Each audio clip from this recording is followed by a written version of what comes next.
Before the world knew flame or fate, before the sanctum raised its gate, a dragon wandered tired and worn through misty skies of silver morn. It searched for peace, a place to lie, beneath the glow of moonlit sky, and in a valley hushed between two gentle hills of twilight green, it bowed its head in softened light and drifted deep to dreams of night. It dreamed of fire burning bright, of honor shining pure and white, of moonlit sacred, calm and true, of secrets old and wonders new.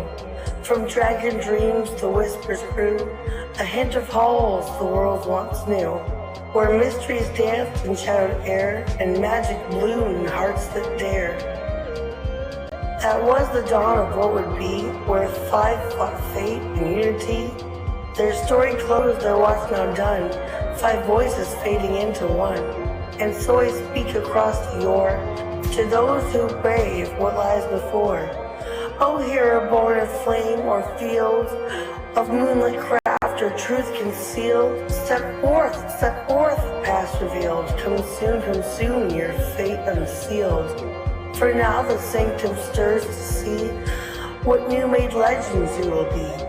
The dragon breathes the dream once more, a calling through the ancient door. Hero before the past is through, the tale now waits to open you. Take clues I've left and missed and do. Seek what is hidden, chase what's true. For the sanctum keeps its promise still, in silent halls and moonlit chill. It watches all you choose to do, and it's long been waiting here for you.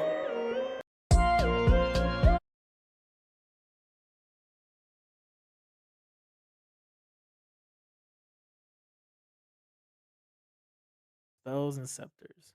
On the last episode of our group leaves the forest in the journey, they obtain a team mascot, an interesting wisp lantern nicknamed Morph, and met a very strange duo, Heimdall, a Legion member, and a giant sassy bird. Got some very interesting information about the academy and the world that they're in. They make their journey to try to get to the academy and make a few other interesting views and or perceptions of other people. Let's find out what happens next on this episode of Spells and Scepters. Huzzah, huzzah. All right. The scene fades back in to etched brick, scraped with heart and soul, carved away to make runes. This steeple is unlike anything you've ever seen or dreamed, or could even imagine or perceive.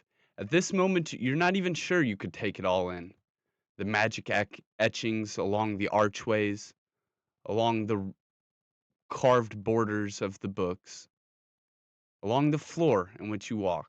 Every stone, every pillar, every surface covered in some sort of magical resonance. You step forward alongside your fellow friends and Heimdall to meet this figure named Father Talius. But he calls you Fate's recruits, sent here to cavalier and stand a test against the forces of destiny. And you are not alone. Not only has your group made it here at this time and at this place, but so has many others. Many look like stragglers in groups of 2 or 3, with maybe a person who seems knowledgeable amongst them, but none standing out as a guide, as though Heimdall and this mysterious person adjacent to him do. But these two groups of 3 are special and unique. Other than that, there are more reasons that make each of you individuals unique.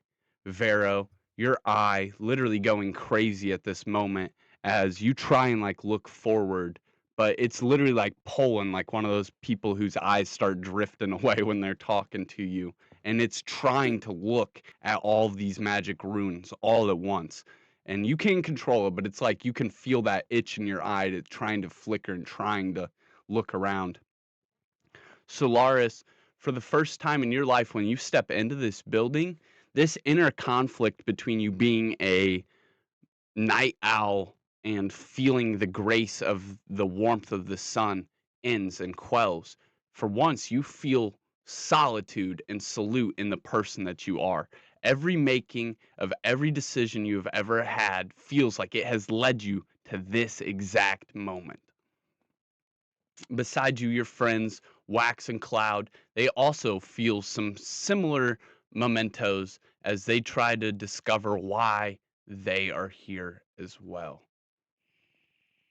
Heimdall is still behind you, arching forward, maybe looking a little bit more happy after we left off with Vero kind of like puffing his chest and kind of showing out just a little bit to this other group that was looking upon you.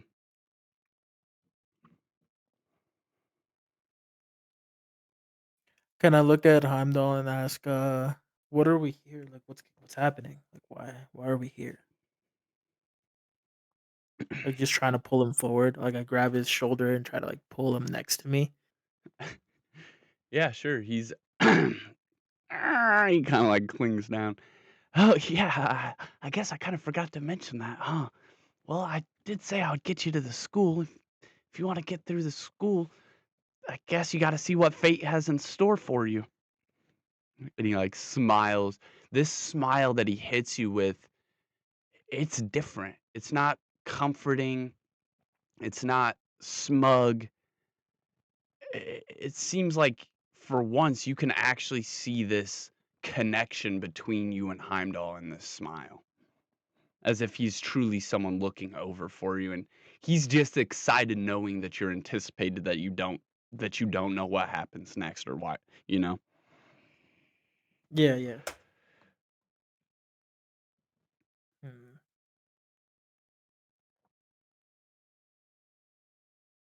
Could I? I want to see if I can use dark sense around the room. You absolutely could. I mean, you're just standing here anyways. Yeah, I like to like just close my eyes and focus to see if I sense anyone that's been touched and or has the same affinity as me in this room, just in case.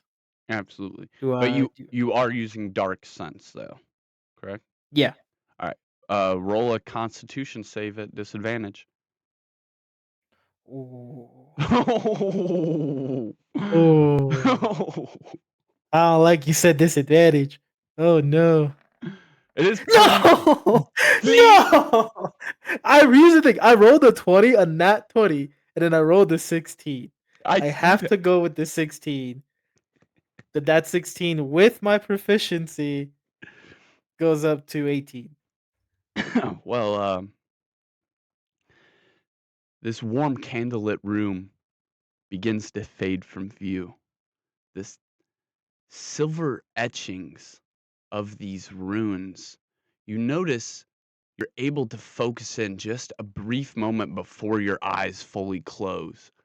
And while looking with your eyes like fully open, it's like staring right into someone's like flashlight, right? But when you close your eyes Yeah. enough, your eyes kind of get enough shade that you can almost see beyond the flashlight.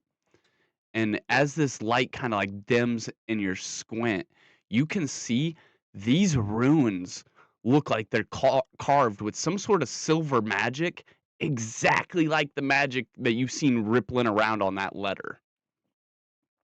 And as this warm candlelit room and these silver runes that glow fade from view into your dark vision, for the first time in your life, while not dreaming, you see a familiar silhouette, a blackened shadow that takes your exact features, though you can't make out many details. What are you doing here? It calls forward in a low, raspy whisper. Can I whisper back? Like I know I'm in a room full of people, but like under my breath, I was like trying to find the truth. That was a pretty good dark sense. Come on. Yeah, I'm thinking. You gotta make it I'm up to processing it. me. I'm thinking here how this would mechanically work. Um, I just want you to know I rolled a nat 20 and then a 16. I know That's that's tripping I'm me up taking right that into now. consideration. I'm thinking about it. This thing is like questioning what you're doing in this place, not in your head. Um, Oh. so you dark sensed and it's obeying, but it's like it's holding back. Like he's not trying to give you your answer. He's trying to ask a question. And since you did the correct thing and you didn't give in to its question and you Mhm, basically maintain control, what's called focus, uh, mhm. I'm gonna say that you win this interaction, and I'm not gonna make you roll for what would have happened next. Instead, Okay, thank you, I thank will you, let thank you you. know that you feel like you are in very extreme control of this thing. Maybe in dreams before it has appeared to you like one of those sleep paralysis demons that sits on your chest, like when you're right in between waking up and not waking up, and you're like in this not quite REM state, but your body's so deeply relaxed, and it would maybe be like on your chest observing you, or around the room observing you, and maybe in dreams you've had nightmares this thing maybe even jumped in front of attacks that would happen in your nightmares, but it has never been controllable. It has always seemed like a hostile force. And in this one moment, maybe Mhm, it's because you're conscious and not dreaming. You feel like you could ask this thing anything and squirm a confession out of it. mhm.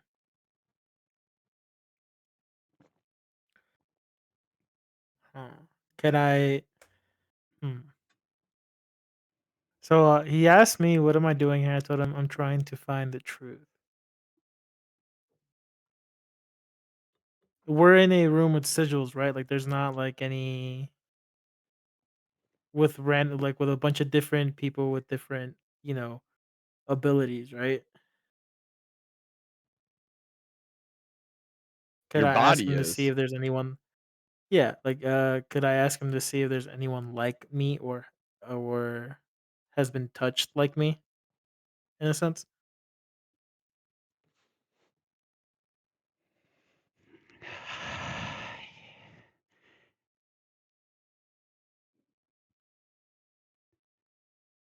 If I whisper his name, my death is absolute. And even after death, there are things that are much worse. Things that he can do. And then your dark sense ends. All Oh, of that's great. this like shuddering, shaking feeling takes over your Like, body ugh. as Heimdall's like he's got a hand on your shoulder and he maybe doesn't know exactly what you're doing, but he thinks something might be afflicting you or affecting you. And so he's like trying to make sure you're steady. He's like, Vero, hey, you're not gonna die, right? That would look really bad No, on me. no, just not gonna die anytime soon, just had a chill down my spine. What did I miss? Solaris, while this has been happening, while he's been going into his dark sense and uh, investigating this room here, Father Talius has continued on talking. He goes on and on. I see fate is with us this year. And he goes on to express even more sentiments about the difference between fate and destiny. Fate being your choice, your decision to go about life and take what comes from your past and use it in your present to achieve a future you desire, versus the rigid forces of destiny. He goes on to call you guys again all of fate's recruits, and that he is happy to have you, but there is great trials ahead of you. And now he's going to measure each of you. And this is All right. when Vero kind of like steps forward, and he goes, "Whoa, why don't we start with our friend Heimdall? As you were a guide this year, did you not see it fit to find a party on your own petition?" Heimdall kind of like laughs. He's like, "Well, when you run into the best, you kind of just know it." And he puts his hand up in a hand gesture like he's holding it out to the air for you guys to follow suit and join Talius up on this kind of raised platform that he's standing at. And this is when you really see where Father Talius has walked over to at this point, Vero. He is no longer in the back by the door. He has walked over to where essentially you would think that there would be some sort of pedestal and raised thing for him to give sermons or something, but instead it is just a raised platform with a giant curtain behind it. Okay. And he is just standing in front of it. As you guys, you and Vero and Wax and Jimbo, sorry, Schnur and Jimbo, I knew I was going to mess up someone's name. As you all walk towards this curtain, we will just start with Schnur and Jimbo just for the sake of simplicity, and then we will go on to you guys. So Father Talius pulls back this giant red curtain. Its ripples flap and echo. The dust in this room kind of picks up a little bit as it magically swings down the rails on both sides, almost like it's levitating or enchanted in some manner. And behind it, it reveals a large, ancient-looking machine. It's got these giant, that almost look like copper pipes coming out of it and bending and warping around and twisting with each other before sticking all out into the air like a giant organ, like the piano, not the inside of your body thing. And it looks like these giant organ pipes coming out of what appears to be just a regular giant stone. But to the normal eye, it may look like stone. To you guys, this looks like a massive 5 foot by 5 foot version of the stone that Jimbo is carrying in his bag. Except instead of having a giant piranha etched in it, there are literally thousands of different micro-sized etchings, like a handwriting even smaller than Schnur's. And thousands of these things are like rotating around it, almost like looking at a sphere that has been sliced over and over and over again from bottom to top, just straight through. And you see all these rings of glowing runes and different sigils making their way around this sphere, or this spherish shape at all times. The only thing that breaks up these is this giant set of pipes that has been integrated into the very top of it, where there is no runes, in the very bottom where it sits. I present to you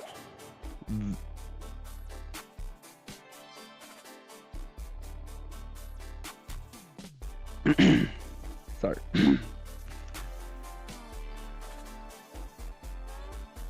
And I present to you, my dear recruits of fate, the Aether Crucible.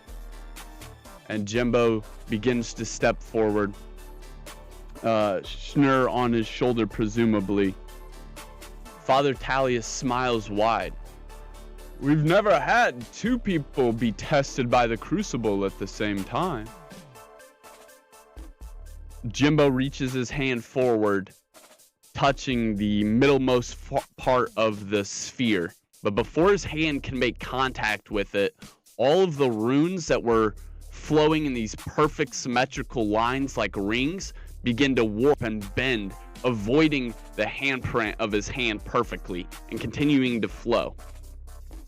And then his hand touches with the crucible, and all of these different sigils on it begin to light up and glow a different elemental color or archetype color, whatever it is, glowing neon pinks and purples and whites and grays and greens and reds and blues, dark blues, soft blues, aura silver-like blues, and very little hues of dark.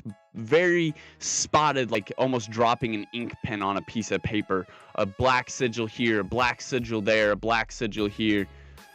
Very interesting, Father Talius exclaims as these sigils are lighting up and glowing and projecting these holograms across different parts of the room. but none that make any sense to anyone that doesn't understand what these arcane sigils are. However, one of them would catch your eye, Vero.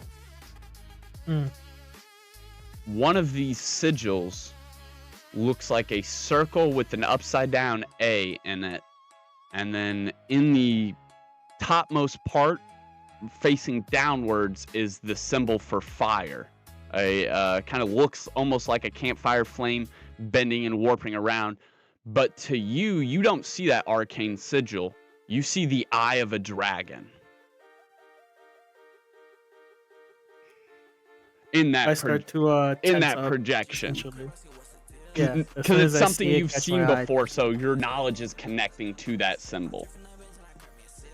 Okay. If you said something right after that, I might have missed it. I was gonna say Vero's muscles and arms tense up as almost like he's like, it's almost like trying to start like a small little panic attack because it reminds him of the dragon. Yeah, he just calms like down, the eye realizing, of like, it. Yeah, Yeah, it is a frightening he stills sight. himself. Yeah. Absolutely.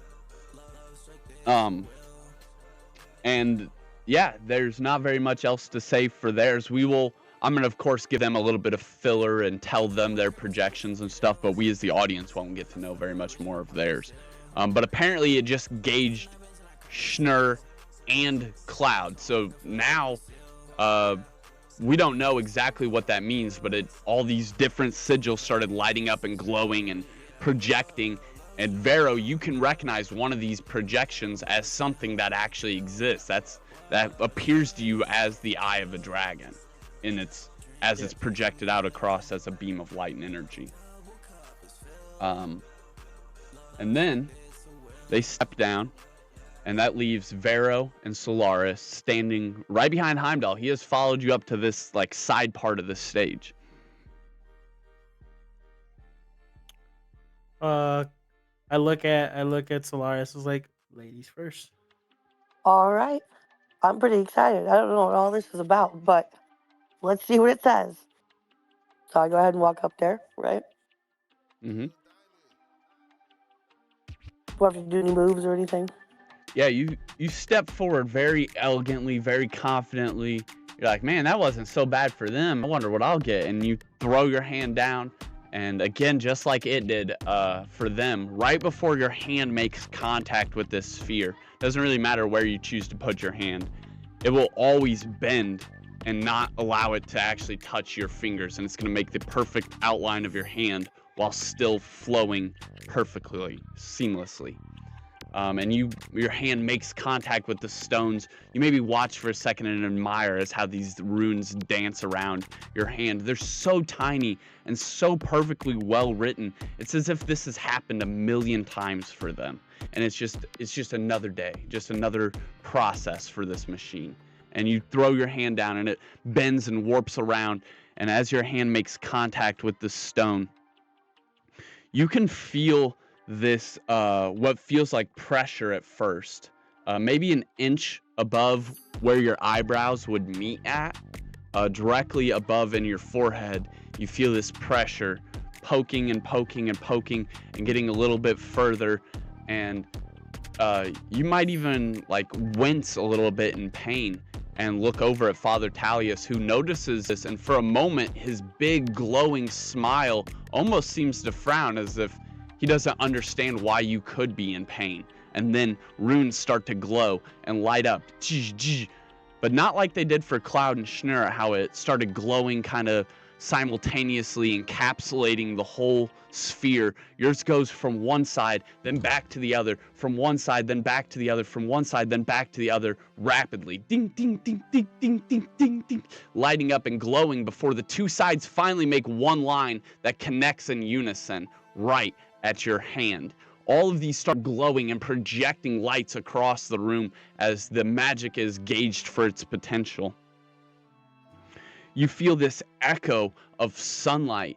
You feel this warmth of being cradled or being swaddled and held and rocked back and forth by your mother. You feel this insane warmth and ability to do anything.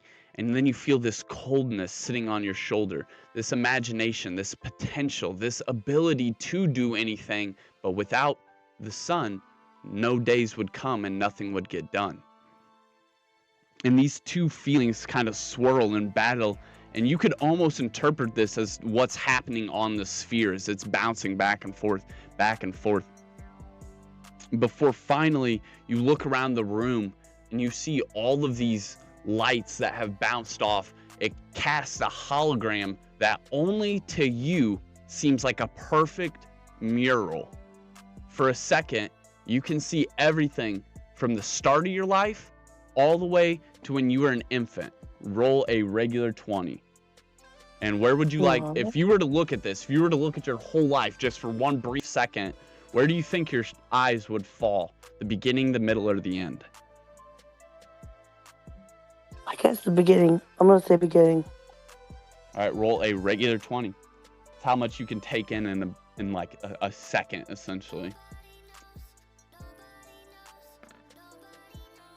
I got a 7, looks like.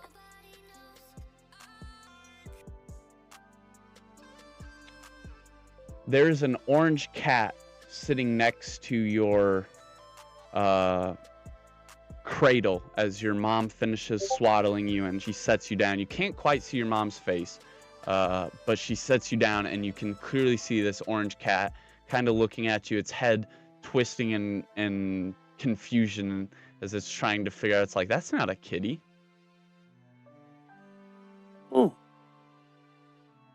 Is probably what it's thinking. Yeah. And that's it.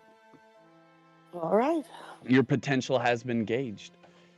Father Talia smiles as you come out of this state no longer wincing. While you walked into this room feeling rather balanced, you now feel not an imbalance, but if you start leaning one way or the other too hard, you can definitely feel its pull a little more dramatically. Even if you start thinking about the sun too much, you can feel that pull. Or if you start thinking about the moon too much, you can feel that pull.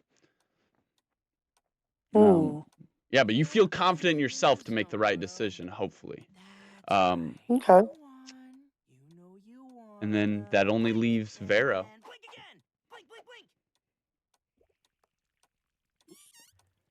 All right, I hand over my bag, which, by the way, inside my bag has Morph, our little wisp lantern.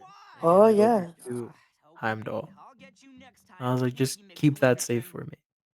And then I start to just walk, but keep literally look around at every sigil that's around this contraption. Like try to make sense of more sigils or more glyphs, trying to see if I find anything else. And then I look up roll to insight real Father quick. Talia. Insight? Yeah, roll insight real quick. Or perception, I guess. I don't. Or if you're trying to learn it or if you're trying to observe it. It doesn't really matter. Whichever you want. I'll do insight because I'm trying to learn it. Just normal? Oh, yeah, just regular. Or 16. Oh. Like all I'm doing is looking around, trying to pick apart the symbols. But I got a 16. So does that let me decipher them? Like know the exact symbol, or is it just jumbo? I'd say.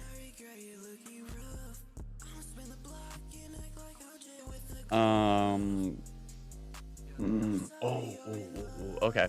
So when you were walking into Riverwood, there was this white arch over the bridge, and it had these different runes in it that lit up as you walked past.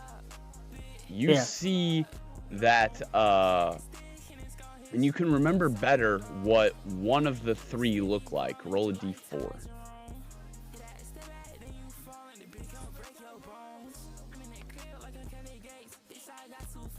Two. -1.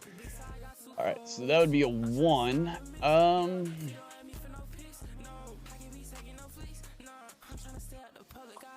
You see what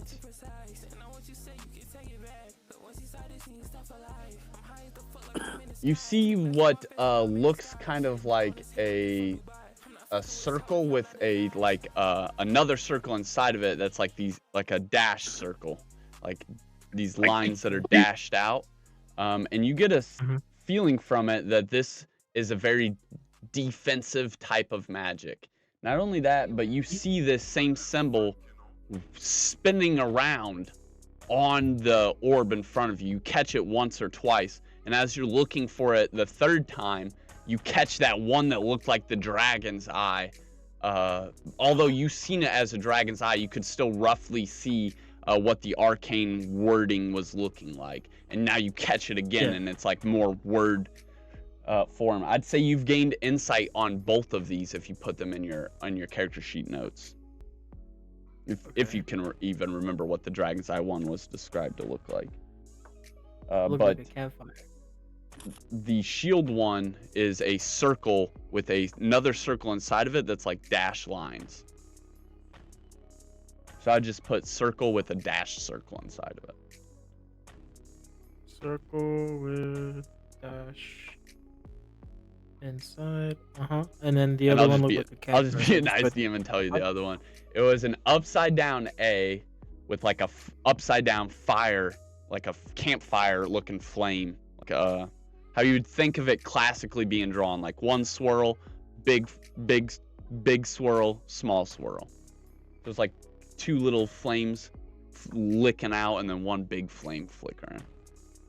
Like a little campfire. Upside down A and an upside down campfire flame? Yeah, you can just put upside down flame. I was just trying to describe it a little better for at-home listeners. It's very hard to take a drawing and audibly explain it line by line, but I try. Gotcha. Alright, and I just I walk up and then I look at Father Thalius smirkly, like I give him a smirk, but also I'm trying to read his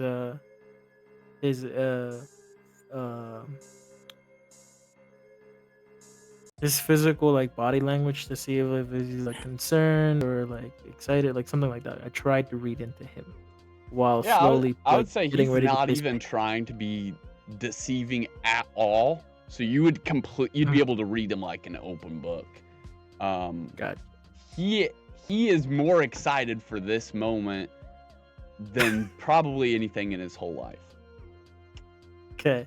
So then I reach my hand. I don't like slam it down. I like slowly put my hand and let it slowly hover over it. Like I let that magic come to me rather than I. You pick up another interesting fact too. Sure. Heimdall's smile like overlaps and fills in, and now you think you see where he got it from.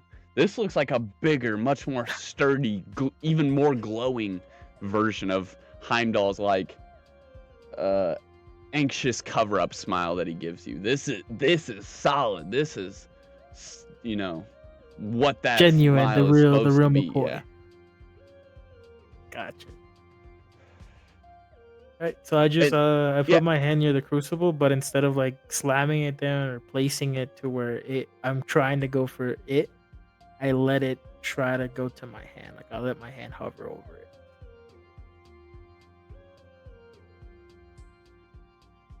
As you go to put your hand down, the room grows quiet.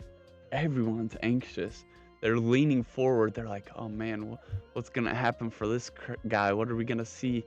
What are these visions going to be? Because some of them can make out some of these runes that are shooting across the room too.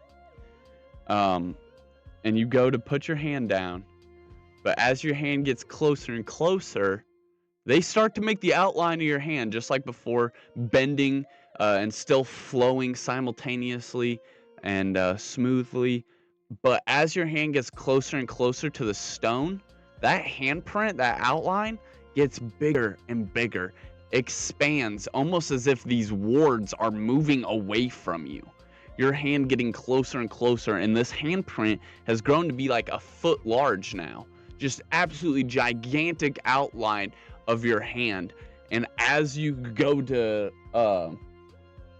actually put your hand down, these glyphs, almost for a split second, appear to jump off of the stone, and it's almost like watching a fish jump out of the water and try and bite something that's on top of the water, except they never make contact with you. And as they kind of like jump up, your brain recognizes that something just doesn't quite look right, or maybe that the magic is messing with your brain, or a wire in your head has gone loose, and then it looks normal again. You look down and it's outlined your hand perfectly, just like it did the others, flowing smoothly, simultaneously. You look over at Father Tallius like, did that happen? And his eyes are in an expressive state, like he is surprised and even more excited somehow at the same time.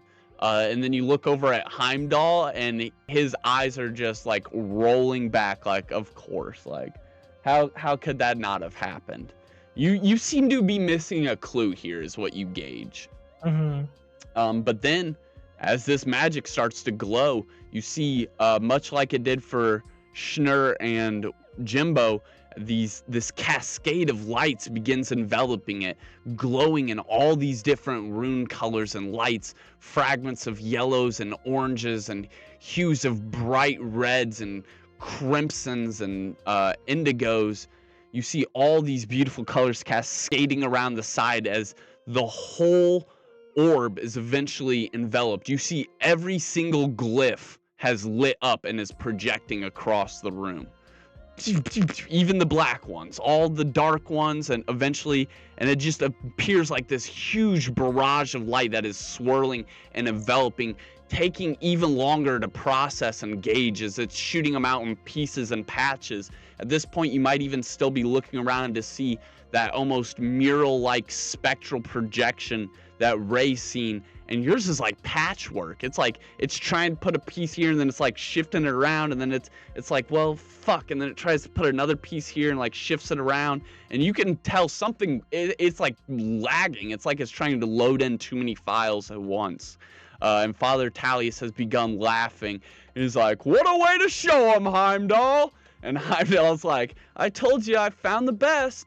And it's like glowing and erupting with these lights as it tries to connect this mural, before finally it all just like does what you can only imagine is like a capture tool to just encircle it all, crams it, minimizes it, smashes it together, and you get this really, really tough, distorted mural looking picture that is almost just too encapsulating to even describe. It would be looking like a video of your life flashing before your eyes, but it freezes every frame and expands, and then inside of that frame there's another memory happening, and then it freezes and expands, zooms in, freezes and expands, memory after memory after memory, and the whole time it's like looking through a cracked mirror. So everything's like backwards, flipped, distorted, cracked, splintered, pieces of the memories aren't woven together quite right. Roll a regular 20, and would you like to look at past, future, or present? Because it kind of is going on your mind. As it jumbles it more and your perception of it becomes even more jumbled, it jumbles itself even more. And this cycle of distortion just kind of like bends and winds, and you have like a moment to like be precise and like think, and this is your moment. Future.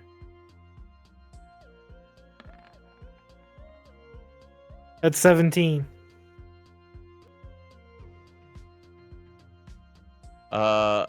This happens very, very quick. In one of the memories that pauses and expands, it like rewinds, and it's like,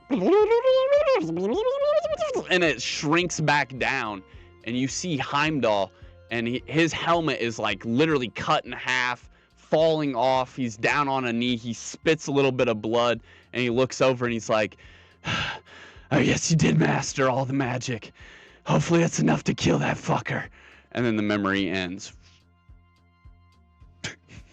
Ah, no! No! And Tallius I like is visibly just like look at Heimdall like concerned wise, like they can't see that mural. They can only see like a piece of it glowing, almost like you did for Solaris. So they have no idea what you just seen. Okay.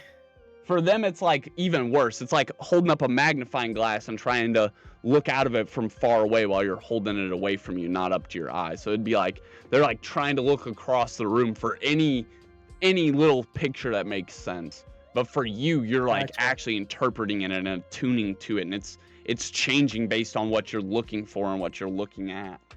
And it apparently shows you a future where you have achieved success in mastering all the magic, or at least knowing all the magic, whatever. Yeah. And that is it. It like kind of like shudders for you and starts powering down. The lights stop glowing, and he's like, very good, very good. It appears we have one that is bound to awaken. Very good for you. It appears, even as a recruit of fate, destiny favors you.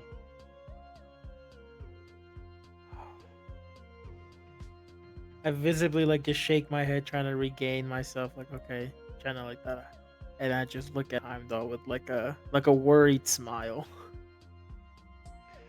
He smiles back, with this like sharp look back to his eye, almost like when you first met and he was guiding you. You could tell maybe he saw this from that moment. Worry not, friends. We have seen many great things in the spectacle of our first batch of recruits. But magic answers the spirit, the heart, and the will. Each moment, past, present, future, will all equally be weighed when your time comes. So fret not. All of you will have a chance to overcome destiny and take fate into your own hands.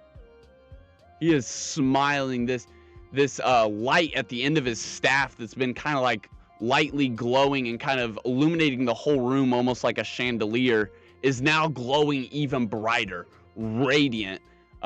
He definitely seems very, very happy at this moment.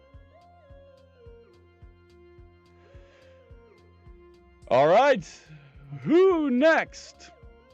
And you see everybody else has went from standing in the door in like a half circle to a neat, organized line, ready to basically rock and roll. They've all follow your lead.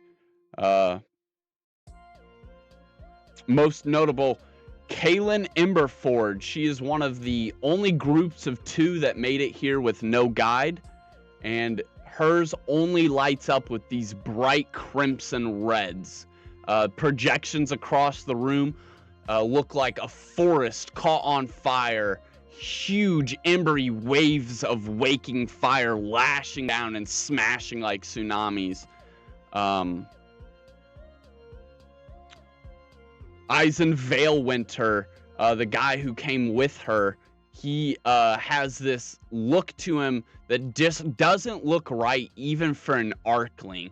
This blue in his eyes, this kind of frostbitten color that is just absolutely eating at his flesh, and these little specks covering him in random spots, as common as someone would have freckles. And his glyphs light up the whole room, and as they do, the room gets colder and colder and colder and colder.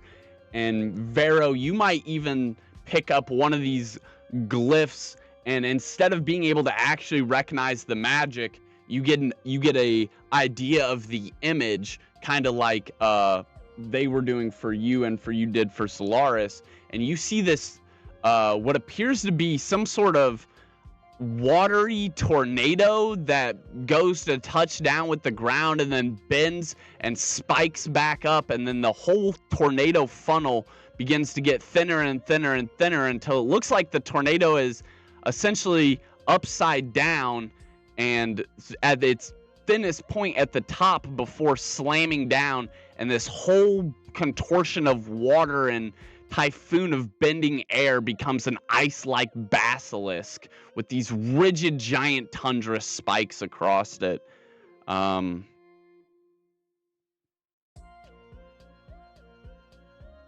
Miro Hazeweave.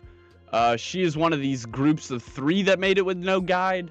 And she looks very, very satin with these purple colors painted across her face, this dark blue skin, and this stormy looking color to her hair.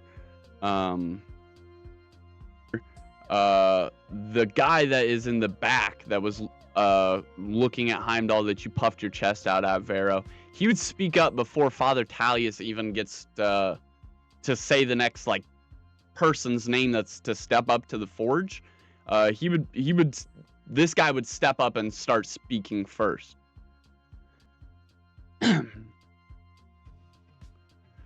Well, Heimdall, you were the first. We shall be the last. You set the high expectations, but we shall shatter them. Show them. And the 3 step up in unison. 1, 2, 3. Your potentials could be measured 2 at once. He looks at Jimbo and Schnur. So why can't theirs? All 3 of these acolytes step up. Most of them, 2 of them, there's only 3 in this pairing. 2 of them look rather mundane. One is a softer, plump-looking human carrying a large battle axe across his back, and the other is an elfling lady who has silky hair, 2 short daggers on her hips, and she also appears to be carrying most of the supplies for the trio. And then, of course, there's one that has been staring you down this whole time, Vero. You just have not noticed. He is just a little too keen to get caught. Or for you to even have a chance of detecting him, really. As he hasn't really done anything. He's just been looking. And that is the human that appears to be standing closest to this other mentor figure. Go on, Draven. He's this other figure says, telling him to step up. This is highly unusual. Is it not, Silith? Don't you think maybe they should go one at a time? He clears his throat, but his smile does not fade. He does not pertain to look any more serious than he did moments ago, other than this thought that seems very serious that enters the air. They are going to work as a team and move as a team, Silith replies. Why not be measured as a team? He adds. Father Talius offers no further rebuttal. The 3 put their hands up, Draylin in the middle, the elfling to his right, and the human to his left. He is also appears to be human. They put all of their hands towards the middle at the same time.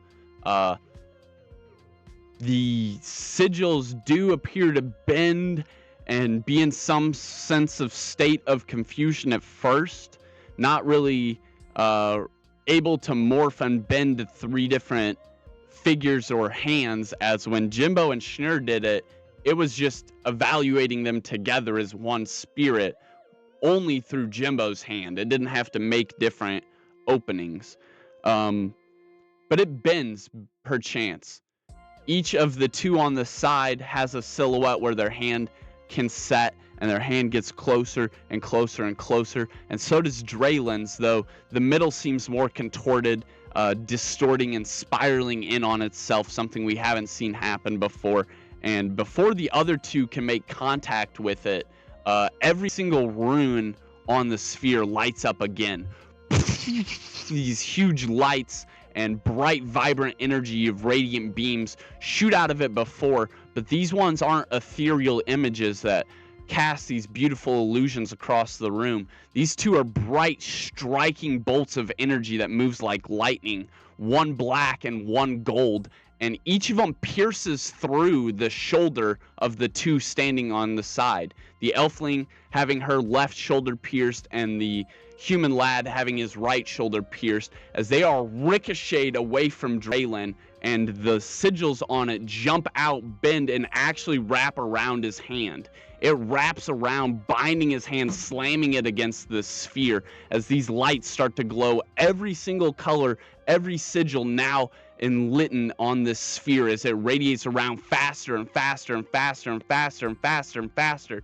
It does not appear to lag or glitch out like it did for Vero. No, it is going into a frenzy. Radiant beams of energy and light shooting across the room. His eyes glowing with this radiant rainbow aurora, as we can assume that whatever mural both of you seen is being projected straight into his brain, as this vibrant light and color, this aura-like veil of rainbow is working its way up his arm, almost to his elbow, climbing up, and it lights in his eyes shining brighter, his body almost trembling under the amount of pressure, and then you see Talius has smacked the stone with his staff, and it has turned off. All of the sigils except one have ceased to glow, and as it rotates around, that one is right where his handprint is. His hand removes away from the stone, him falling back into Silith's hand. Silith catches him before he can even collapse to the ground, and that one sigil is glowing bright. Its light erupting across the room. You can see some sort of distortion on the back wall. Both of you can take a chance to investigate it if you'd like. Or you can investigate something else in the room. Your choice, whatever you want. I'll investigate that. Hold up. Roll investigation. Yeah. Normal. Yeah.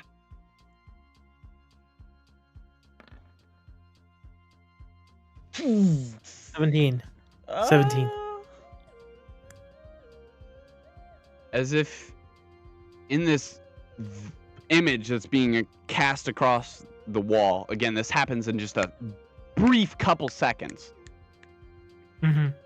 There's footsteps. You're looking in first person point of view out at something, and it appears to be this warping hill where footsteps appear. The eyes continue to trace them as they climb this hill, more and more and more and more footsteps, before a figure of black appears. This shadowy looking monstrous thing that looks about the size of a regular person, though. Just its shadowy silhouette is contorted before the image starts to like break and fracture, almost like your vision did.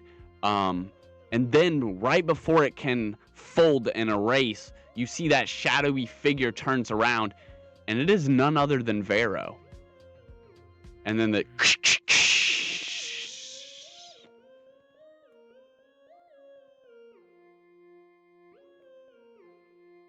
Holy. and Solaris, why don't you take a free investigation on anything you would like while this is all happening? Can I investigate, like, if there's anybody else that's like me in the room? Like, because we didn't, you know what I mean? What do you mean, like you? Like kind of how I got, like, that feeling, like that,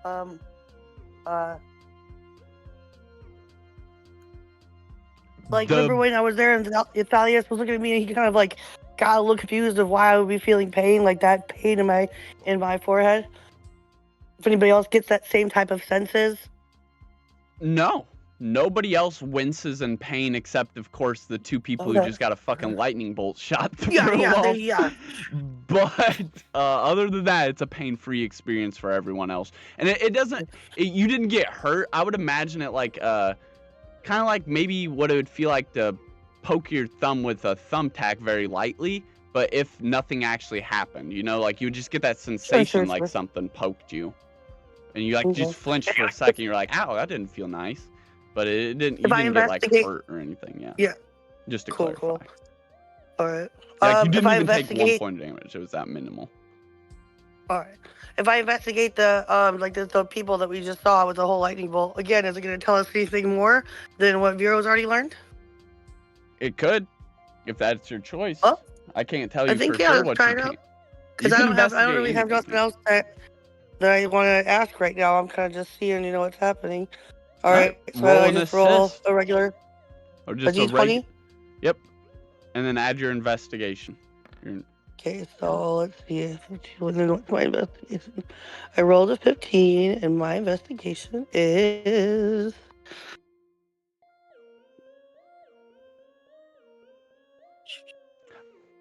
I would say a 15. -1. So it's 14. A 50. Okay, 14. Damn. I was gonna Yeah, say yeah. 15 is high enough to see anything that would be hidden in this exact moment. Okay.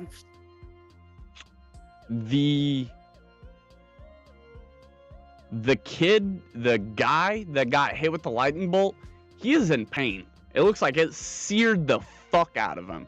The girl, it cut a hole through her shit for sure. She got struck, but the wound is already healed, already closed.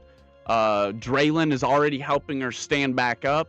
And you could detect that what happened was essentially all of Draylin's magic energy got like pulled out of him towards the sphere and then ruptured.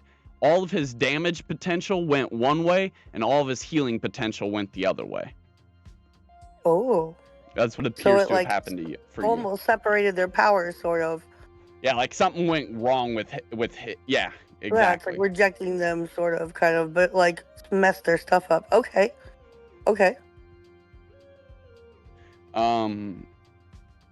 Vera, what do you think about all of this? I mean, what are your thoughts?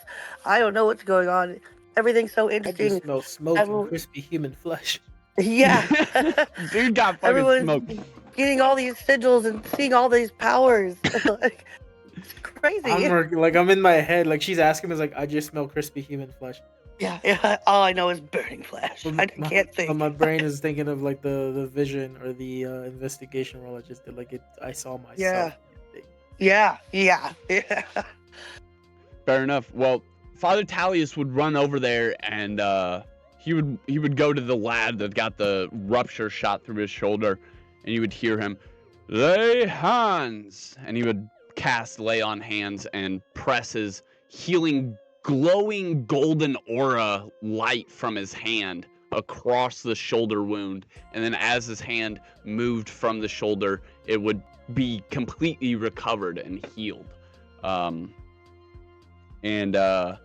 After this, all of the new recruits have been gauged for their magical potential, and the process is complete. Father Tallius asked to have a word with Silith and Heimdall in his quarters. After a time, this room has gone from quiet to echoing with silent chatter. Whispers, giggles, aches and moans from the guy that was shot through with the lightning and is kind of still arching forward. Even though he's healed, he's like rotating his shoulder in the socket and like, and so there's like all kinds of different noises and chatters going on from this, again, half circle that is basically enveloped around half of the room. All the way from one side of the stage past the door around to the other side of the stage. The only area that is not blocked off is the area where Tallius and Heimdall and Silith all exited to go into this private study app.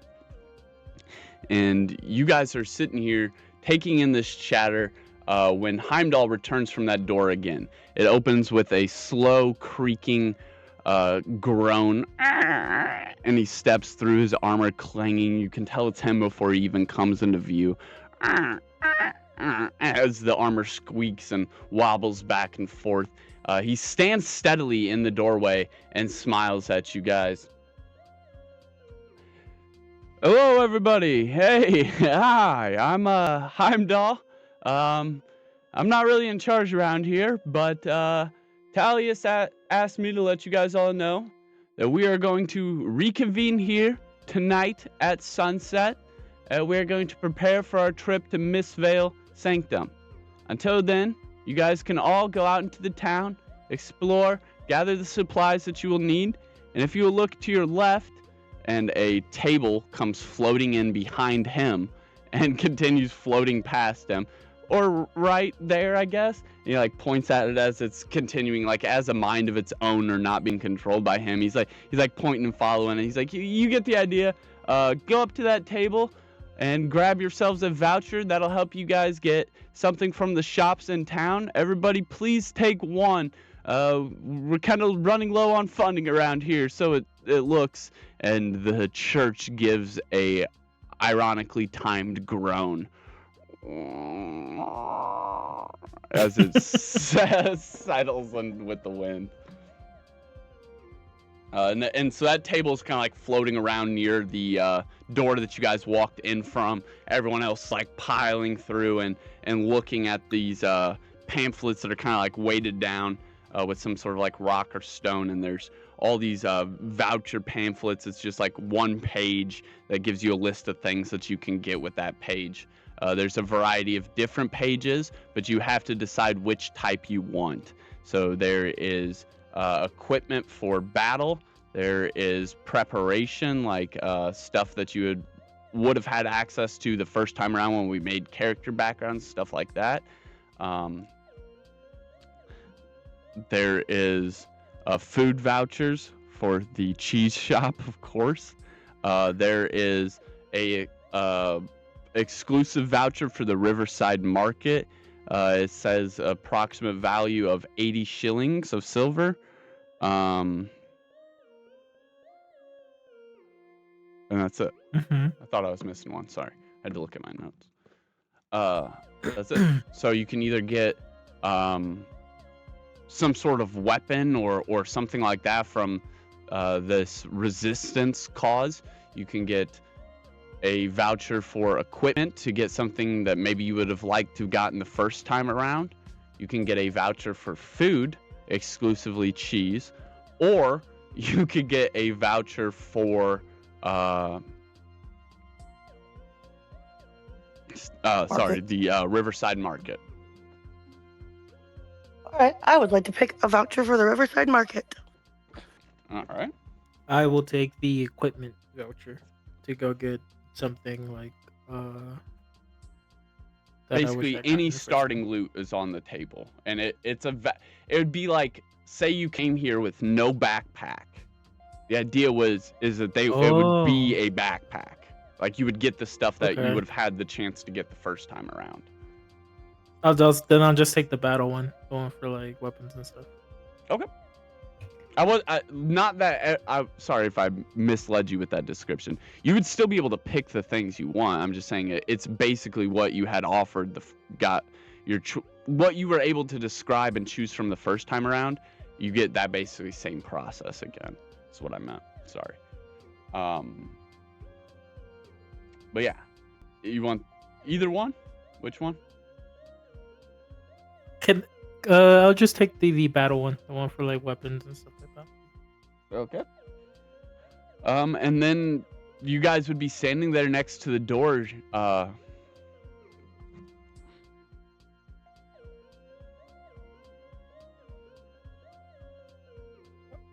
Could I just look at Heimdall and wait for my bag because he's still carrying it since I gave it to him to hold? Yeah, sure. He hands that back to you. And I just grab him on his shoulder, like, hey, whenever you get a chance, can you take that stick out of that person's ass because they were being rude to you? Yeah, he kind of like chuckles. He's like, who, Silith? Oh, he wishes he could have a stick in his ass for me. And with that laughter, with that chuckle, I start heading out the door. And then yet, but in that far back hill where the green is really tall to the right, that is where the church will essentially be. Yeah, like somewhere over there. So you guys are going to be going down into this market right where Vero just zoomed in at. That's essentially the Riverside Market. That whole right side, there's tons of places. This big building to your right, directly after you would go up the bridge and to the right, that's Ratman's Cheese House, where you guys stopped initially before going up the hill to the Resistance of Fate. So you guys are going to be going across that marketplace there. I do not have a battle map for this place either, but this I hand drew, as you guys can see. And it is not quite done yet, but as we come back to Riverwood in future episodes, hopefully I'll have had time to update this. So you can go back to the regular battle map now. I just wanted to give you guys a visual of where you'd be looking at. There's a cool little water wheel there. Yeah, right over here. Yeah, I love it. And some different odds and ends around.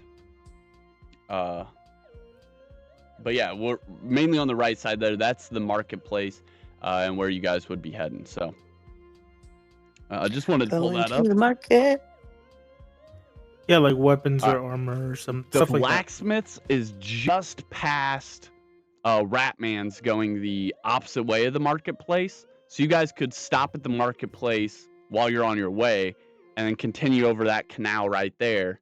And the blacksmiths is right there. Basically on the left side of Ratman's. It'd be in between where Ratman and that water wheel were. Okay. But back on the path a little bit. Let's go. You guys continue down this hill, which once gleamed with this bright, imminent, radiant light as you were walking up it. The green almost seemed like something out of your imagination.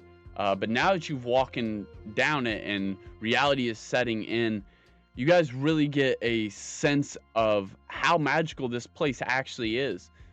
This isn't a place to just have your magic examined or where people are gathering with magic. This is a place where fates are literally colliding, and where, as Talius promised, that potential is placed into your hands.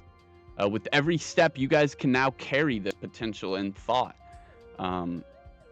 As you make your way down this hill and briefly break into the Riverside Market, there's all kinds of these tents made out of dilapidated fabrics and sewn together patchworks of these tan, almost like potato sack worked material.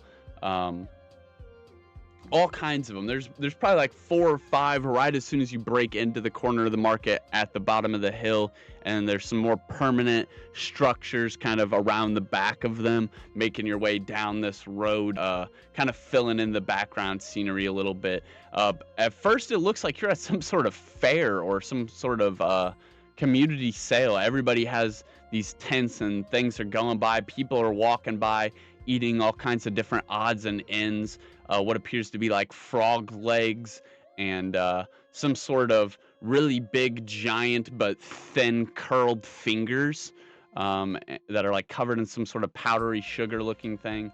And everybody's eating and going around and shopping at these various stalls, and some of the bigger, more permanent places in the background are really, really thriving with all this foot traffic. You can see like happy vendors even through some of their like, maybe some of them are as permanent as an actual building and have like a window. You can see them on the inside like happily selling and going about their business. It seems like it is very busy around this time of year here. Fun. So, Vera, I guess we're going to stop at the blacksmith first for you. Oh, you're at the I was gonna market say right we now. can shop. Yeah, Oh, just- Yeah, okay. we can shop for what you would like, and then we could stop by the blacksmith before we Okay. head back. So I have 80 shillings for the market. Let's see. I think I can get a little snack. I want a little frog leg. How much is that? 5 shillings. All right, let me get frog leg. All right. Are you keeping track of this math, or am I? Yeah, you got 75 left. Okay. I just need to know if I need to write it down. Okay. Let's see. I already have bow and arrow. If it was see. actual money, I would say you'd probably need to keep track of it on your page, but this is just like a voucher for money. So you're just getting a bundle of that's fine. things together and then trading in a piece of Okay. paper for it. How about some fabric? Uh, Like what else? What other kind of stuff they got for sale? What kind of? so there's it would be kind of like a pickers market. Like as you would go up to each booth, you would investigate and see different odds and ends. Almost anything you could imagine would probably be here somewhere. It would just be a matter of which vendor is selling it and what they're haggling for, really. So you just tell me what you're looking for, and I will tell you if it's I here. am looking There is an for. odds of ends from these food markets that are, like I mentioned. But there's Yeah. also some other things like, sure, maybe there's some sort of upholstery type tent where they're literally giving you pieces of fabric for tents or different cuts of fabric for maybe bags, whatever you would really use fabric to patch. Maybe some of these tents that you see around that are patched up with this work. This could maybe be where they're getting those patches from. Okay. So there would be like a I fabric lean one. into Solar's like, hey, by the way, remember you trampled over my red tent. Ooh. Oh. Yeah. See, I want to get some tent fabric. I knew I wanted fabric. Yeah. Let me see if anyone's having some tent fabric and maybe another little ball of twine so that he can like use it to make the tent hang on a tree. You What do we could got? We get got a any of that? full brand new tent for 20 shillings. Oh, didn't put that in the basket.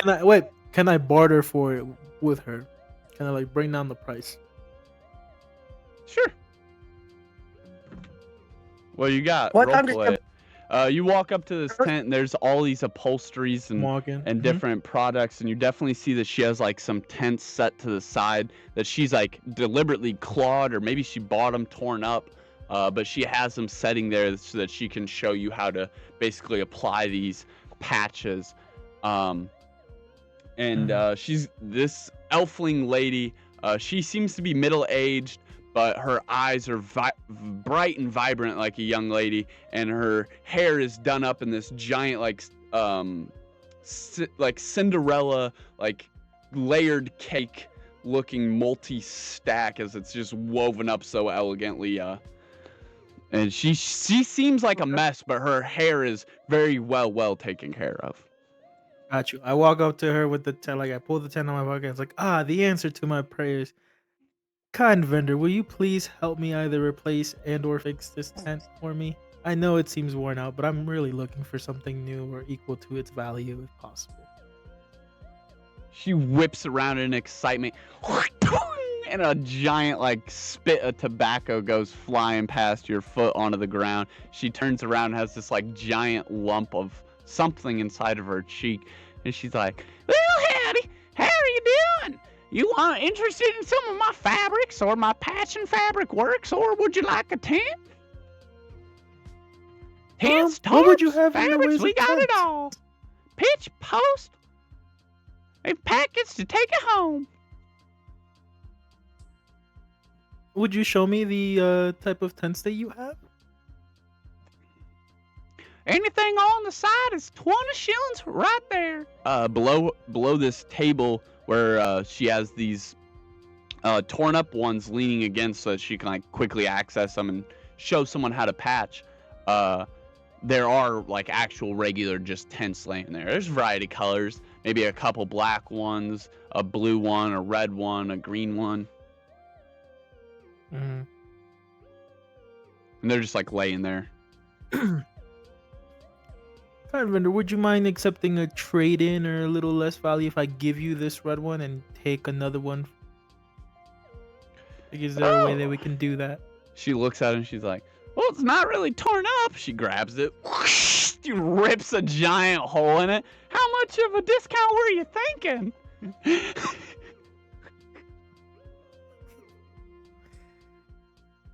Like, well, it wasn't torn up, but since you already valued the product, you can see that its value is pretty good color, and you saw that it wasn't torn up. You already put your hands on it, so I was thinking maybe a new one for 10 shillings instead of 20. And you That can seems use this pretty beautiful fair to red me. color for any other patchworks. Awesome. Yeah, so she'll take that because now she has another tent that she can use to show people how to patch. Mm-hmm. Sure. So that would put you at 65. Yes. Okay. I'm trying to see if other stuff I might like need or want. I've got bowls, I've got like spoons and all kind of other stuff. Maybe I can get like a cool jacket, like a nice outfit. Let's check out where the clothing bin Fuck is. yeah, there's all kinds of definitely stuff like that. Like it looks like a scattered out yard sale of different apparels. I mean, you could just pick a booth, and it would be a different era. You got like some pilgrim looking clothes. You got some old medieval like not like knight's clothes, but not like the peasants' clothes. Squire, like the squire dress clothes. Maybe even some bright colors that look like they were from a jester that got taken out. And some various different wares. It would just depend on which table you looked at. Go ahead and roll a d4 for me. All right. Do.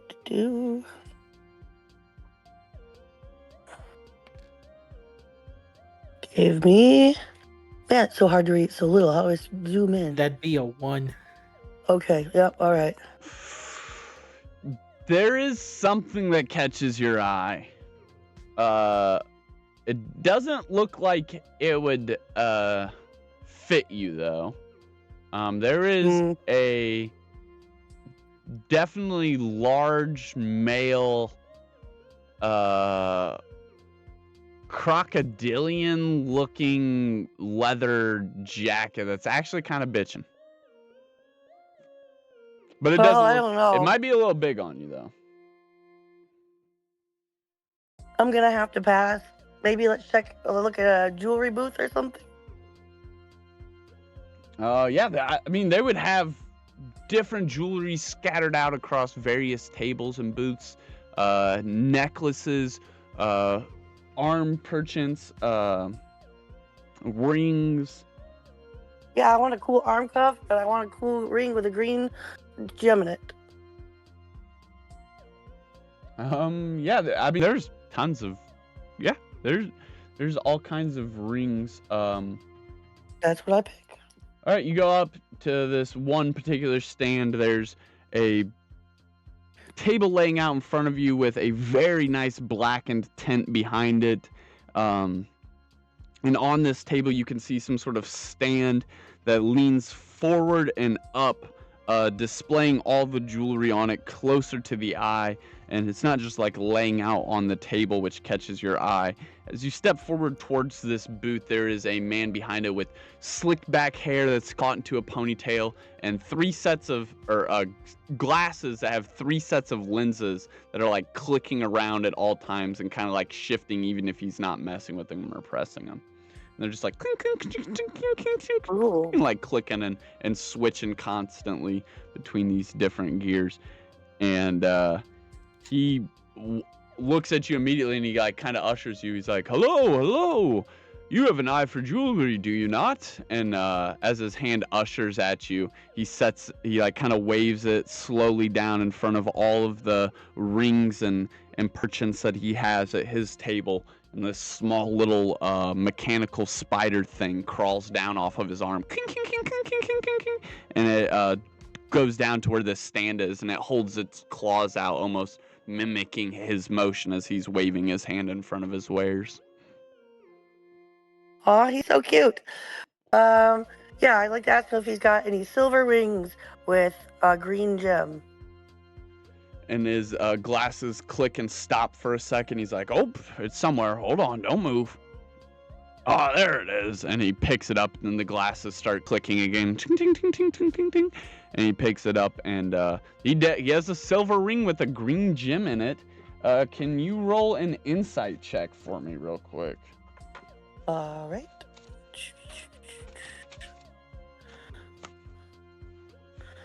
Let's see.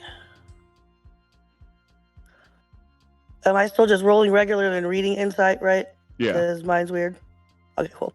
Making sure I just got it up. Insight.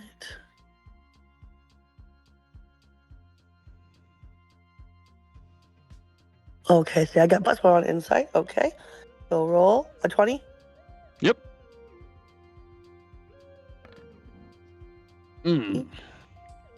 That would be a 4. A regular Yup. 3 plus your phone on the 4. inside is 4.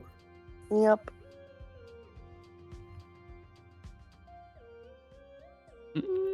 There's something about this. Could I was gonna say, could I grab it and do a investigation check on it to see if there's anything weird about it? No, but I will allow you to roll an assist roll for her. So Okay. you could Alright. walk up and be like, well, what do you think? You find anything that you like? And this could inspire her to maybe be looking a little bit harder. And it would be like a teamwork insight. So roll yours and we'll split it and see what the average is. Okay. Like, I'll go like, hey, Ray, you find anything you find up to your liking or anything like that? I And think you that I said do. insight, right?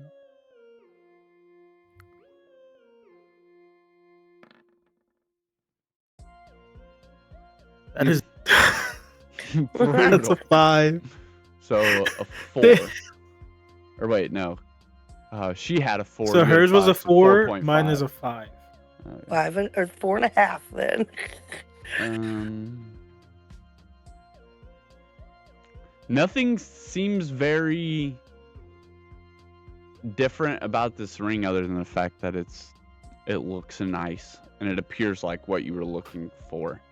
But Yeah. as you're examining it, he notices that maybe you don't know what a good gem cut is. Like maybe you're just like picking it up and looking around just because you're curious. And the glasses stop for a second.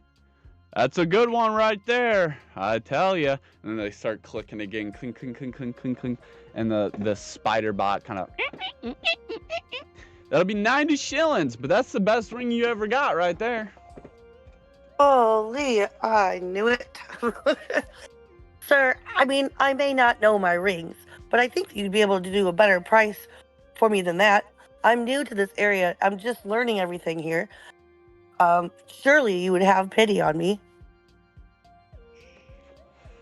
Oh, well, you know, we I gotta eat too. But I'll tell you what. I have a delivery I was supposed to make later. If you could make that delivery for me, I assume you are a trustworthy person after all. Having that voucher right there, that means you have to be from the temple. So if you wouldn't mind running these crates for me on your way back to the temple, to the tavern near there, it'd be much appreciated. You could definitely do that.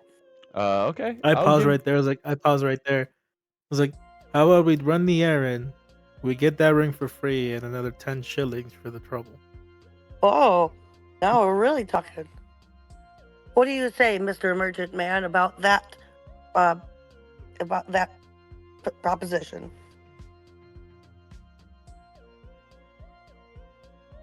My friend here is right. How many These boxes are shillings do heavy, you have and left? we do have things to do today. She has 65, I believe. Mm-hmm. Yeah. I'll tell you what. I'm not supposed to do this. But since you're doing me a favor, I gotta compensate you in some way. It'd be against the law, I'm sure, if I didn't pay you. How about I take that voucher off your hands and I will give you 20 actual shillings for the cost. Oh. I'm gonna have to say, okay, merchant. Or give me 40 shillings. All right, I'll give you 40 shillings. You gotta put those down in your notes, I'll though, take because that's that. not a voucher. Yeah. Well, I want to give some to my friend over here, too. Yeah, fair enough. You help me out, bro. Yeah, I need me a little pocket filler, too. Yeah, I want to give him 20. I'll keep 20. He can have 20. All right, well, You're helping me carry one of those boxes. with that and now 20 actual shillings in both of your pocket, your voucher is now used up. So take that out of your inventory.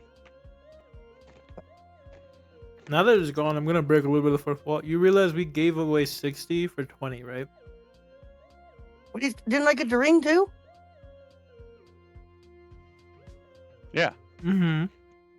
Well, then yeah. But you only got the ring and 20 shillings. When I was trying to get the ring for the favor of getting the crates, like, hey, we'll take the crates to there, but we get the ring and another 10.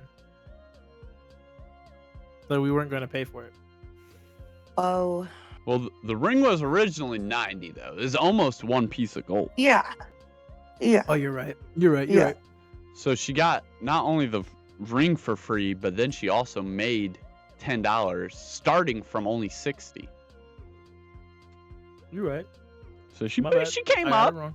and actually she came up. She came up a little bit because she got you guys each 20 extra. Yeah.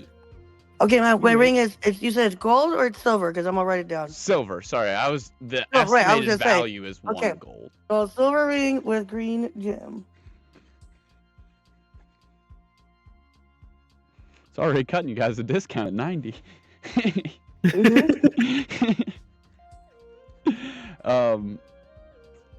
But yeah, I ain't going to the market. Not this guy. Every time I go to the market, you're coming with me, girl. Also, can you guys both roll a passive perception check? That means just your regular perception. Okay. Like you don't roll or anything. You just what is your passive perception? My bad. Oh, what do you mean? My bad. Yeah, no, Okay, it was my sheet? bad. I worded it wrong. What's your passive perception? Like what's your actual perception stat? Like what's your passive perception? Let's see. Because you guys are technically engaged in something else right now. It is a 12. Okay. Roll a d4, Pharaoh. Okay, where am I finding that? Because I see my perception. It just says +1. What's it say under that? Oh, baby. My perception's in that long list. It doesn't. So, okay. So when you look at your character sheet, it should say senses, Oh, there we go. and then you see I see. passive investigation, Alright. insight, wisdom. Mine's 11. perception check.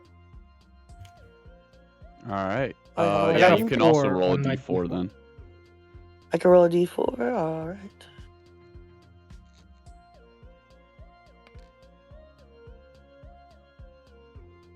Man, this is so hard to read. Let me get into the chat. So I got a 4 and Ray got a 3.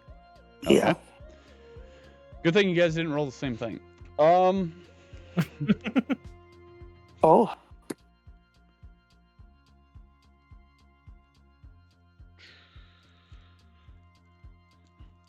just say for sake of story, because 4 is normally the best, because that'd be the highest.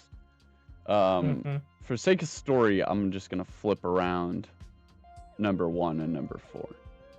Because 4 is pretty high, so you get the cool thing. Sweet. All right, so yeah, like as this is happening, there's a lot of like chatter and different people talking and just selling and items being moved, all kinds of things going around behind you guys. You can pick up on some of this chatter with passive perception. Down at one end of the market, kind of near where you guys are, but on the other side of where these booths are lined out at. On the other side of the tents, I meant.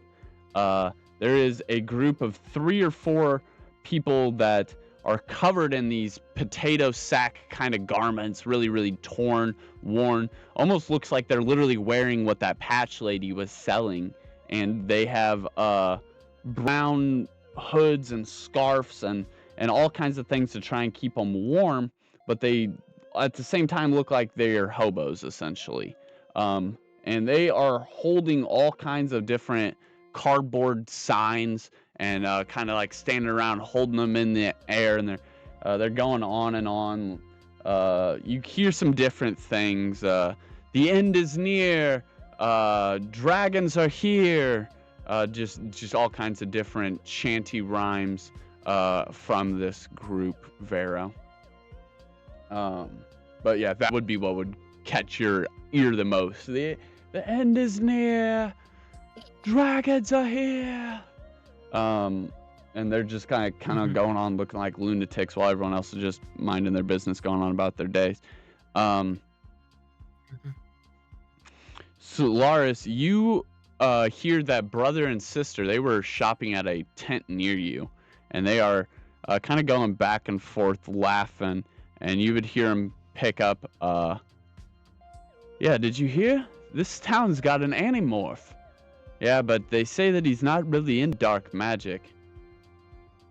Well, I gotta see that for myself. Besides, you telling me you don't want to see a living rat man? I guess. I mean, it sounds pretty cool, but I heard he's a drunk. Nah, he's got to be cool. He runs a cheese shop, and they just keep going back and forth. Maybe discrediting this rat man, maybe curious about this rat man. You're not really able to make out their intentions. But after you get done shopping, you guys can engage with any of these two things that you picked up on upon your passive perception. All right. Yeah, I guess I'll go talk to those kids. You do still have 20 shillings, though, so. I do have what? Yeah, 20 shillings, yeah. Can I oh. okay? Can I Yeah. take the crates and head towards the hobo people? Because there should be by the bar, no, or the tavern. Yeah, they are Or is that? heading up that way, yeah. All right, can I take the crates and walk? Like I look at Ray, like, hey, I'm gonna go deliver this because we gave him our word. He trusted us. He gave us a deal. You got your ring. I want you to enjoy the rest of your day in the market. I'm gonna go deliver this and go look at something. Like, All I right. won't tell her what I'm gonna go do. You pick Cool. those up and turn around, but you might want to rethink your plan because while you did pick up on those things passively, you did not pick up on what just happened to Cloud and Schnurr. Jimbo and Schnurr. Where did they go? Oh. They are now gone. Missing. Oh no. Well, Jimbo's a pretty decent guy, and Schnurr wouldn't let him get into too much trouble, so not too much to worry about. And then start walking towards the tavern to deliver those boxes and to catch up with those hobo kids. Hey, I noticed our friends are missing. Maybe later, before we head out of town, we should make sure we check back in with them. Maybe look for them then. And just put a thumbs up while I'm carrying the crate. Cool. Yeah, I'll go talk to those kids for a little bit. Both of you roll a d4 one more time for something different this time. Okay.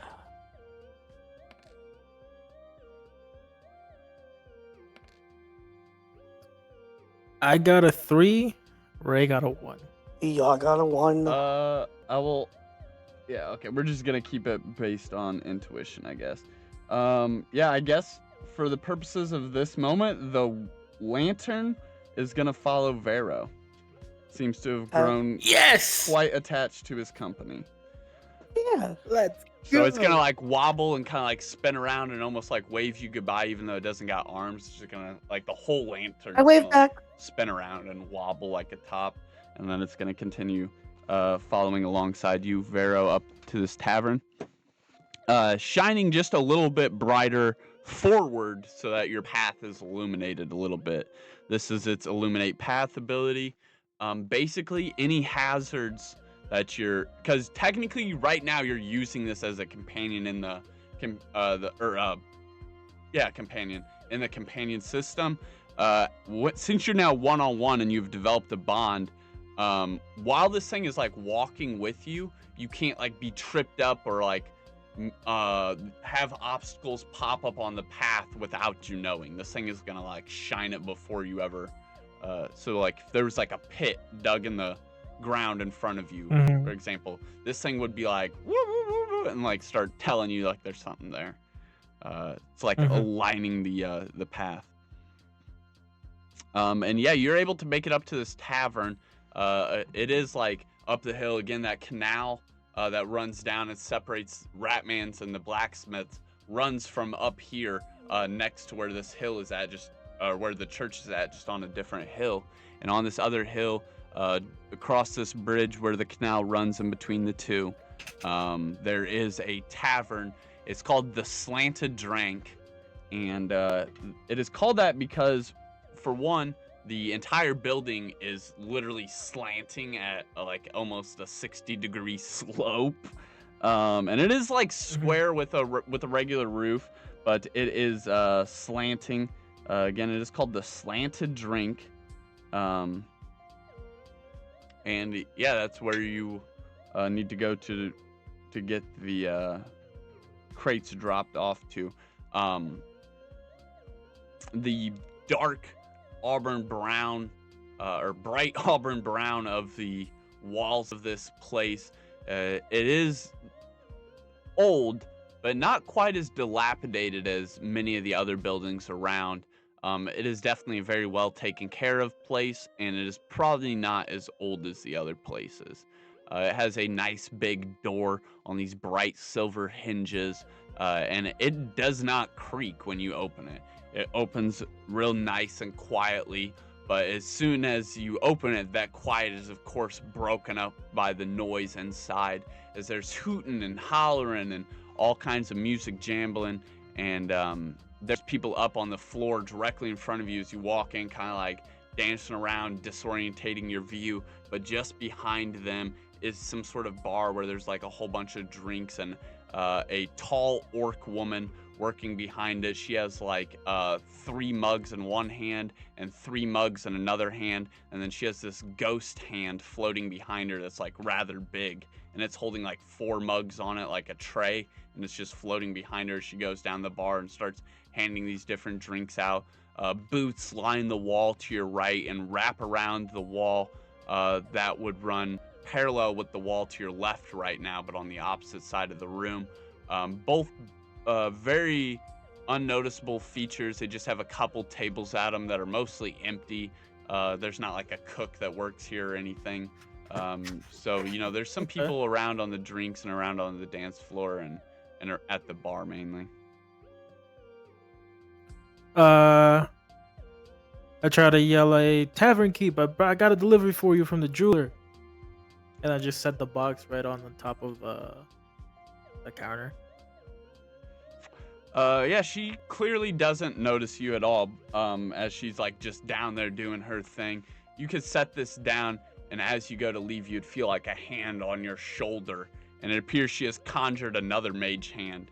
And as you like spin around, it flips upside down, and it has 1 gold coin. I take it and I just nod my head as a thank you, and then proceed to walk out. You hear a rather weird sound right before you step through the door. It just sounds like really soft, weak claws, kind of like scratching into dirt, like a real muffled.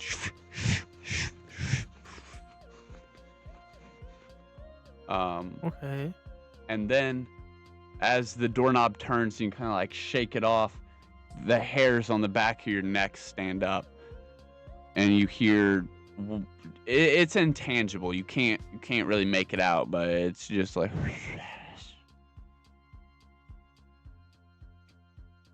But yeah, you continue down. Was there anything else that you were trying to do around here, or reason that you wanted to split off? Try to find the kids with the sacks that we're talking about. Or the people that we're talking about, like the Anders near dragons are here, and try to find those people. All right. Okay, so you circle back down. Don't forget about the blacksmiths too. You need to make your way over there at some point. Yeah. But yeah, you'd circle back down around to them, and then we're gonna go back to Ray, that's where she basically went immediately. So we're gonna see what she was saying, and then we can just imagine she fills you in on whatever she wants to catch you up on when your characters meet up again. So yeah, there's these 3 shouting. What now as you get closer to, you can tell they're all female, and they're wearing these like ruined, torn sack-like clothes that are bound together, and they all have these hoods and scarves and different things to weather like all kinds of terrain, even though they appear to just be like hobos. And they have these signs made out of cardboard, and they're like holding them up, and they got various different writing on them. Do you want to roll insight? Or do you just want to walk up and start talking to him? Your call.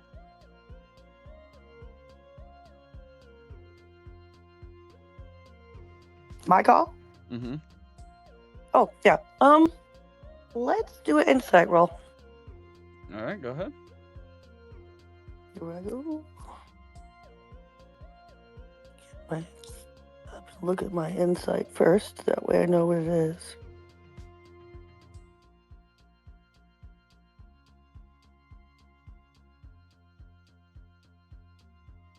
Insight is +1. Okay, so roll.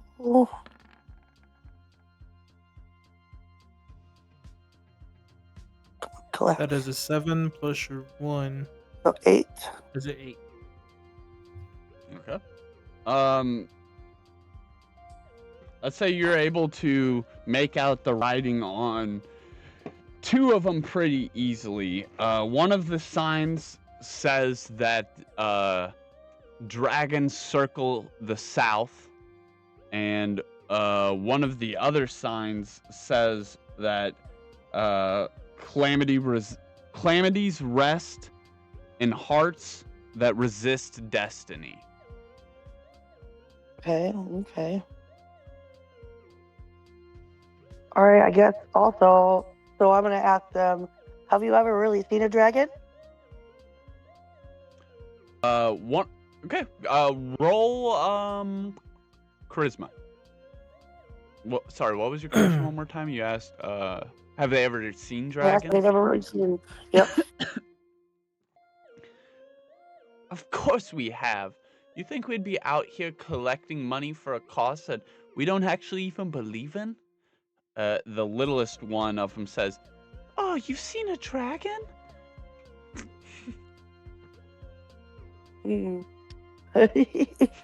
Okay. Collecting money for your cause. What is the cause? Are you trying to keep them away? Are you trying to bring them here? The third one, whose sign you couldn't see, they were facing the other way, holding it up. They turn around, and you can now see their sign very clearly. And it says the Dark Against Veils me? deserve to die. Oh, ooh, rough. Guess I really don't know what else I want to know from them. These could have been some of those groups that Heimdall was warning of. Okay. Then I think I'm done talking to them then. She, however, is not done talking to you. Oh, yep. She, as you're like, oh, okay, that's cool. She's like, you do know that no one's seen an actual dragon in hundreds of years, only their descendants. But I have seen dragons in my visions. The dragons are near.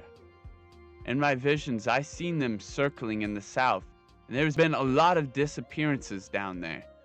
Entire Legion battalions wiped out. Tell me, what else could do such a thing? Could I? And you may now disengage and just walk away if you would like.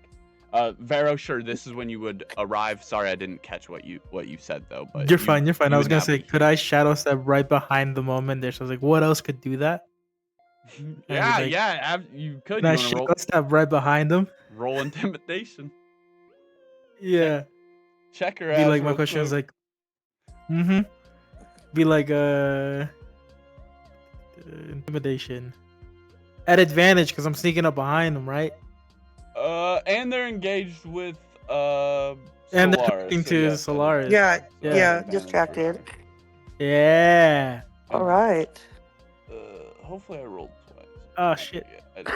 All right, so she would be taking the 7. Don't worry. Here, I'll roll. I don't know if it came up, but I'll roll intimidation. Did it pop up? I don't know. No. I see it. Don't you? You're the last one who rolled, right? No, you were just rolling regular. It would say intimidation. Yeah, it would say intimidation. At advantage. Ooh.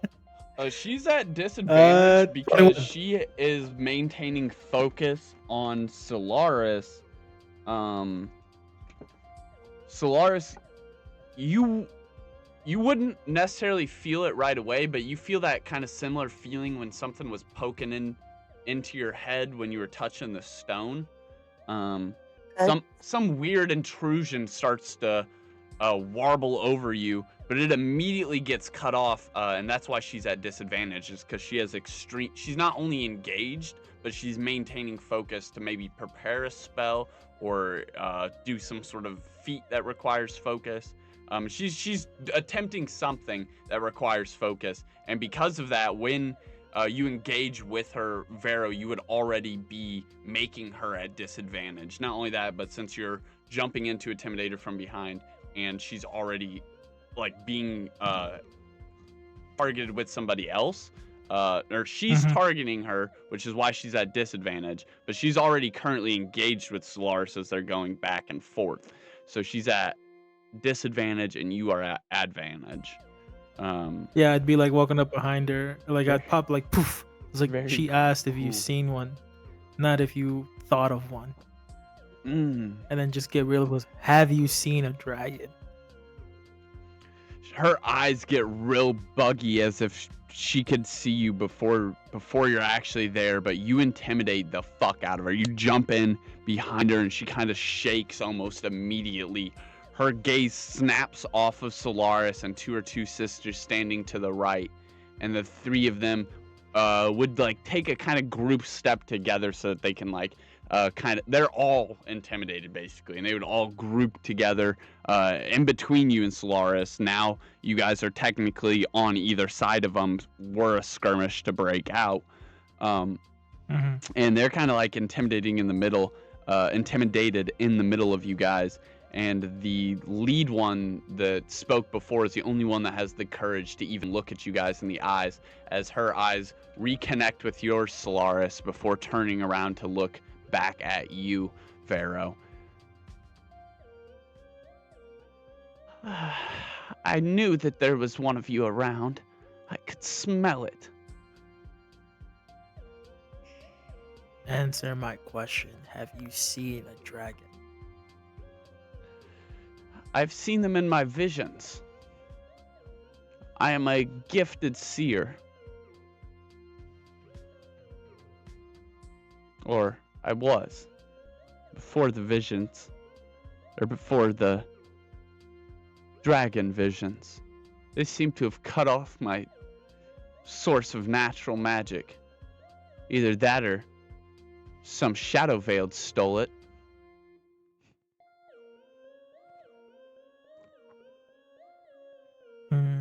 I tried to look at her, like scanning her up and down, and be like, and I asked, was like, what do these visions say? Or what's the closest dragon in your visions?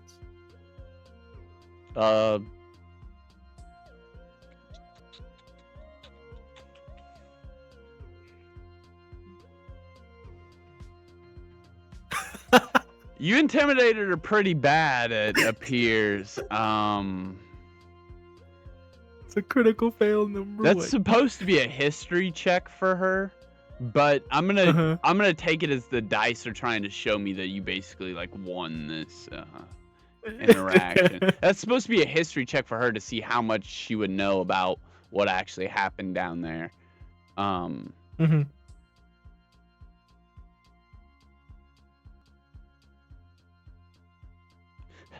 Don't hurt me. If you want information on dragons, you have to search out a knight. His name's Heimdall. He has all the answers you want.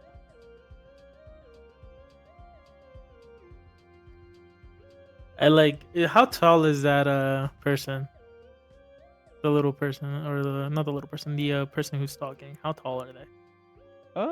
Like the tall one, the eldest sister is like, they're elves, by the way, elflings. She's like 7 feet maybe. The middle one like 6 feet, and the short one like 4 feet maybe. Somewhere in there. I grabbed the short one, like head. I was like, if you're lying to me, this one will pay. Yeah, you can definitely tell that they don't even have the chance to try and roll deception right now. They're definitely all intimidated, as said. It's not they don't give you much information, not because they don't have it, but because or not because they're trying to withhold it, but because they physically don't have much more than that. They would know that she's seen in her vision. You could have asked her what type of dragon. She's seen something flying down on the south side of the continent, and with that and her information that she's been doing on research and stuff to capture more people like you, she would know that the Legion doing something or another. She doesn't know what they're doing, but she would know doing something or another, and a whole bunch of the Legion just got taken out. So she would know that not only is Heimdall telling the truth, his captain is gone, but more like entire battalions of troops are gone. And that's probably all she would know, other than what she might be able to describe what she's seen a little bit. Okay.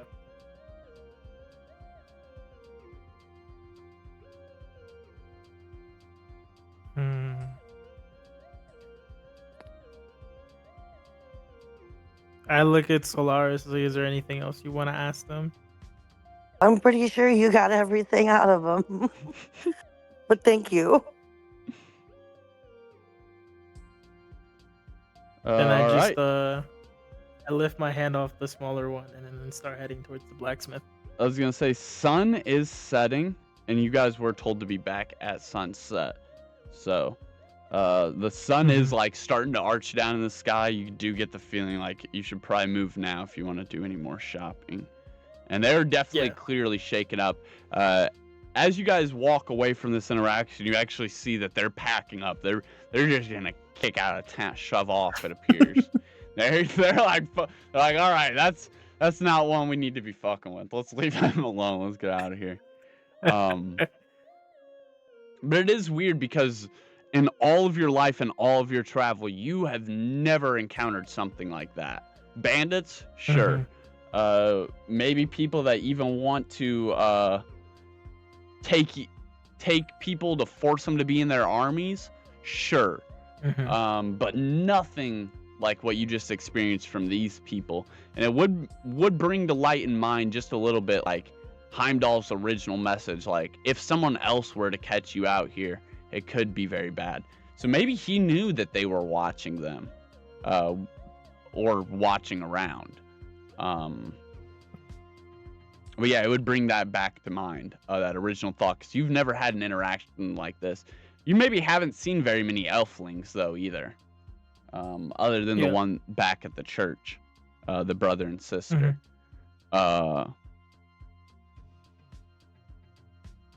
And then you get to the blacksmiths.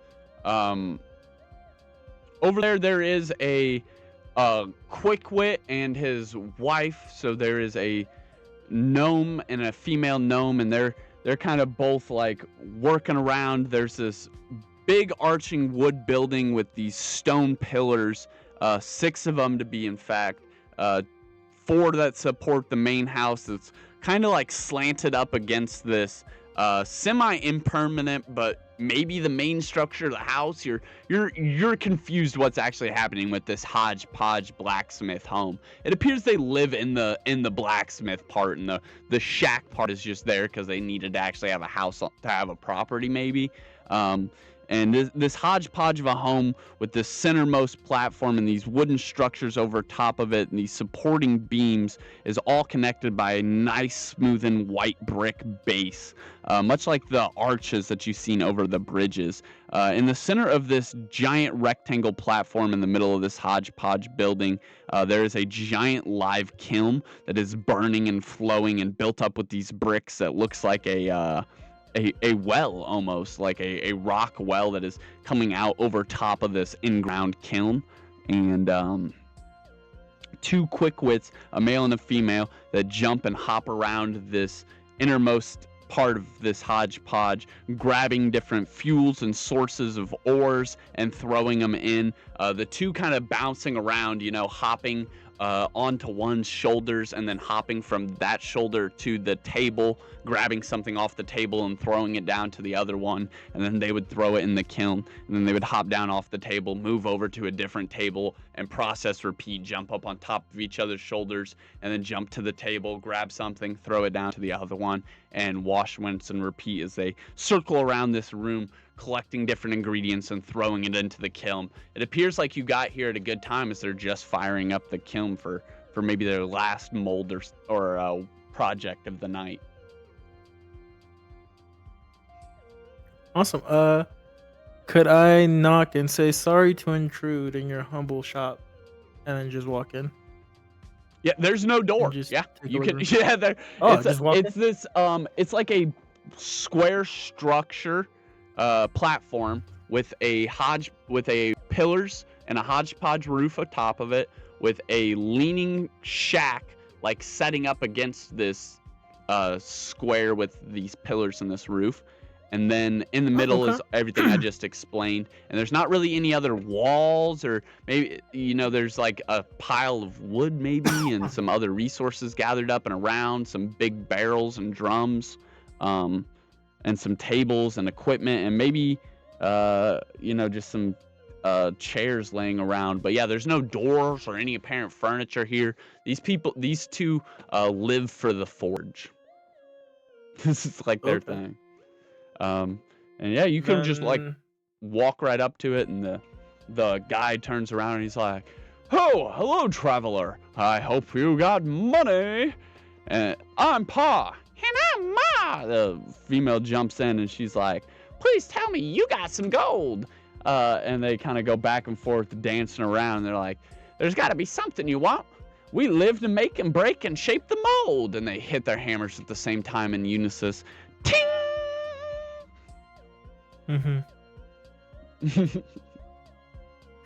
I'm just imagining it. I'm sorry. No, you're good. All right.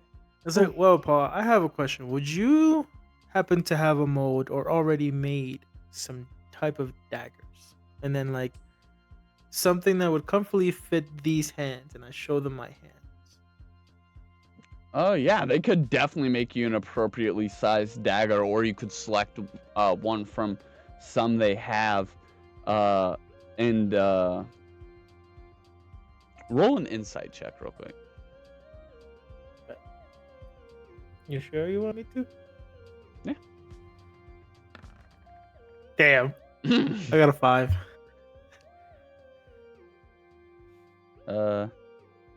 Your eye drifts for a moment across the room, the various ores. They look very, very impure. And you're looking at some of the products on the table. The product material does not look like it's actually coming from these ores that you're seeing laying about. And there's also a weird barrel that's like stuffed with odds and ends, different armor plating and weaponry and different odds and ends. Kind of looks like a bargain bin. Yeah. Could I ask Morph the Wisp to look into that bargain bin to see if he had, and show him my hands? Like, hey, can you find something that can fit this?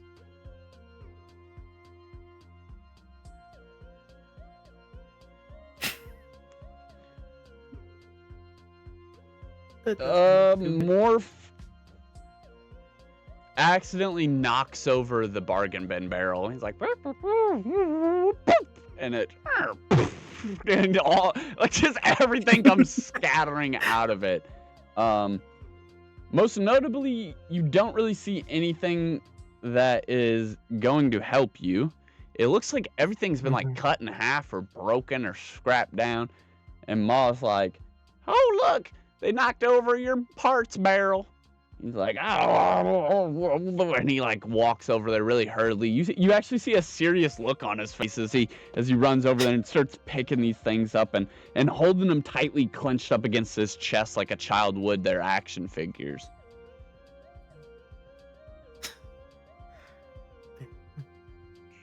I see those are very precious to you, Pa. Is there anything you'd like to tell me about those pieces?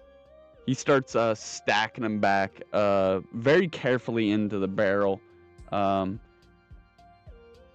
oh man, oh, I've been in love with the forge my whole life, and for a little bit there, I thought I could go off to school and be an artificer, but no, these hands ain't gentle enough for the inner workings of the machine, only for the hard call of the forge.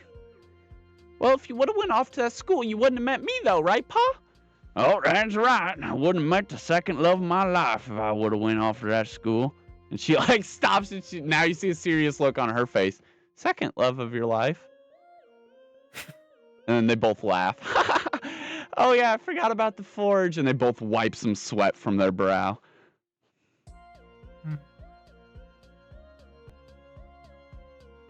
And then he stops, admiring his laugh and his thought in this moment with his wife.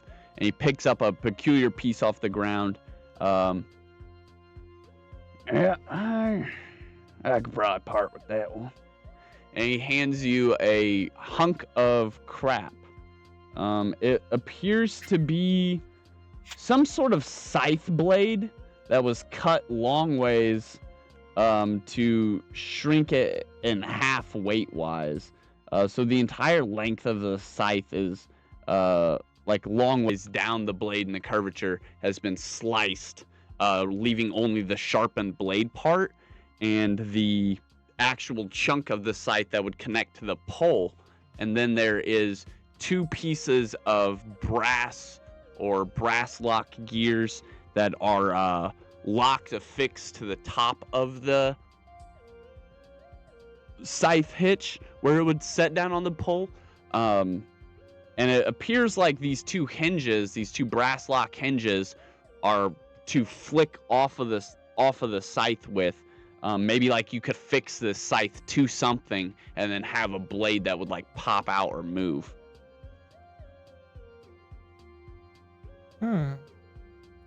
Could I see if it can adjust to my wrist? See if it fits through my wrist? You might need to cut it down a little bit for that. It is a scythe blade, not like a dagger blade. It's a decent size. You could definitely affix it to like a staff or Okay. Yeah.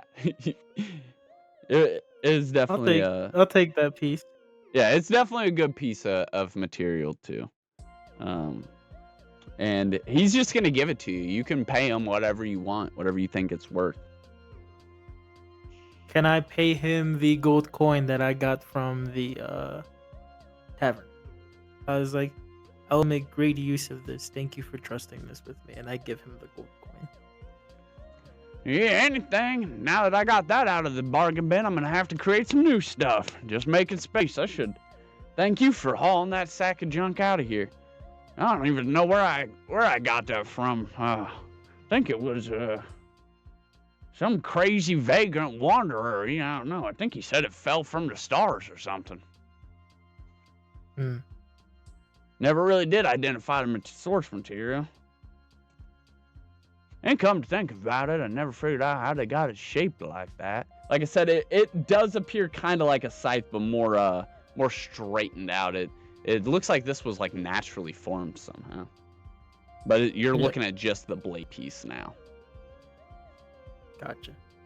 Can I use the voucher for a I want to say either a thieves dagger or an assassin's dagger. The spell dagger, and it can be flavored into any material you like.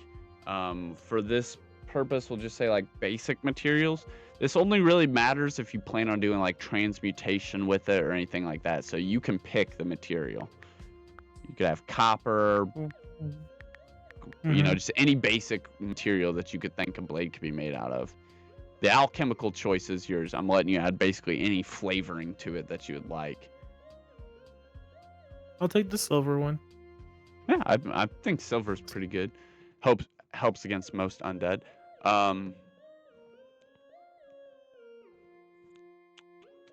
That is if you're using silver spells for transmutation.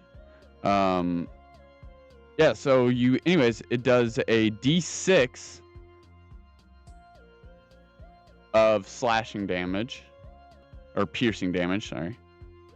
I was reading the sword for a second. A d6 of piercing damage, and a d4 to your next magical cast after you land a successful attack with it.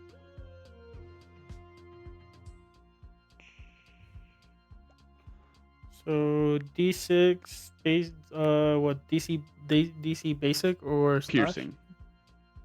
Sorry. Piercing. DC piercing. And then a D4 onto your next magical attack. So if you do a follow-up attack, like you stab someone and then you cast magic afterwards, even if it's like next turn, you get a d4 to your next magical attack. It's a pretty nice little dagger. It just means that you're literally it means you're literally carrying your elemental choice on you. That magical attack only works with silver though, just to clarify, by the way. So that's only for if you're casting a silver-based chemical spell, transmutation spell,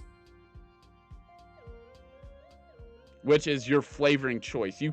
Any of the spells can be flavored however you want it. I'm just letting you know. It's for those elemental type spells. I think there's a couple different ways you can choose to use it, but it'd basically be any metal transmutation. See what I'm saying? Mm-hmm. All right. Just make sure it's easy to clarify, easy to follow along with. So yeah, that'd be any spell bonus that aligns with that type that has synergy with metal typing.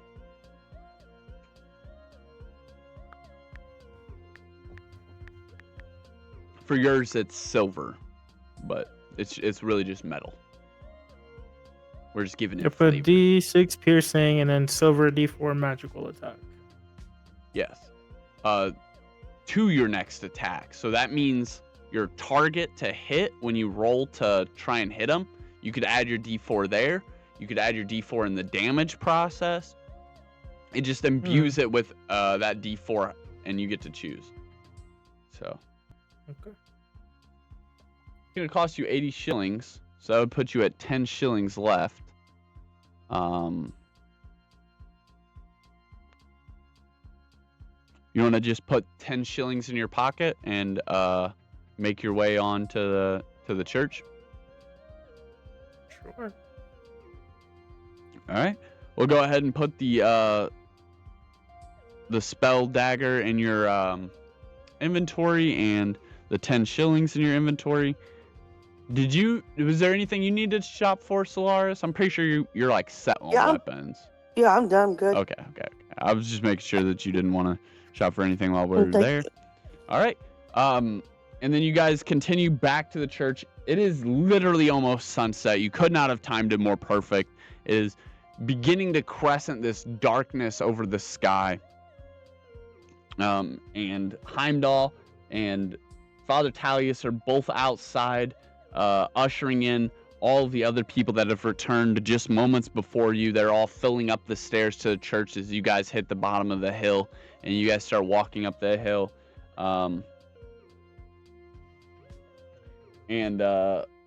Savage, you still have this feeling like someone is staring at you. But Heimdall interrupts, cutting the feeling off. Hey, you guys were really cutting it close, huh? I was worried about you. You know, it's not really safe out here for you guys. I don't know if I express that sentiment to the fullest.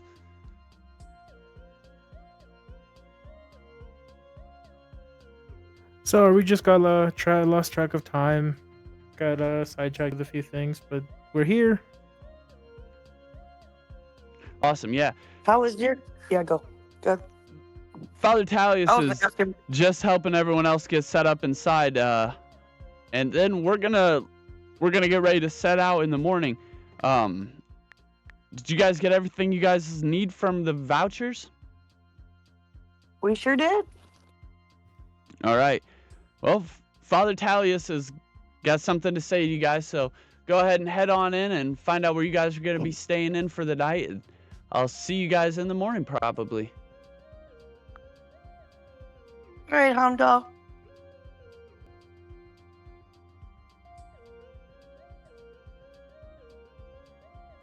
And with that, Episode 4, Arrest in Riverwood, comes to a subtle close. The sun settles low behind Riverwood's quiet rooftops. The turning canals of ribbons of gold, the long day finally exhales, leaving only the soft murmur of evening lanterns and the lingering scent of fresh bread in the river wind. After tense negotiations beneath the church's hidden hall, where whispers of resistance and shadow gates tugged at destiny, Vero, Solaris Ray, Jimbo, and Schnur stepped back into the open air and chose to once rest. They wandered the markets like real students, not chosen heroes, tried on their cloaks, laughed at overpriced pastries, and traded coins for trinkets. They may yet become important, but little anchors to remind them that joy still exists in a world pulling apart at the seams. Our quiet rest wasn't all it appeared, though little usually is. Something ancient has begun to awake, and all of them can feel it. Until our next one, keep staying in touch and keep those spells ready. There's always more mysteries on the horizon in Spells and Scepters.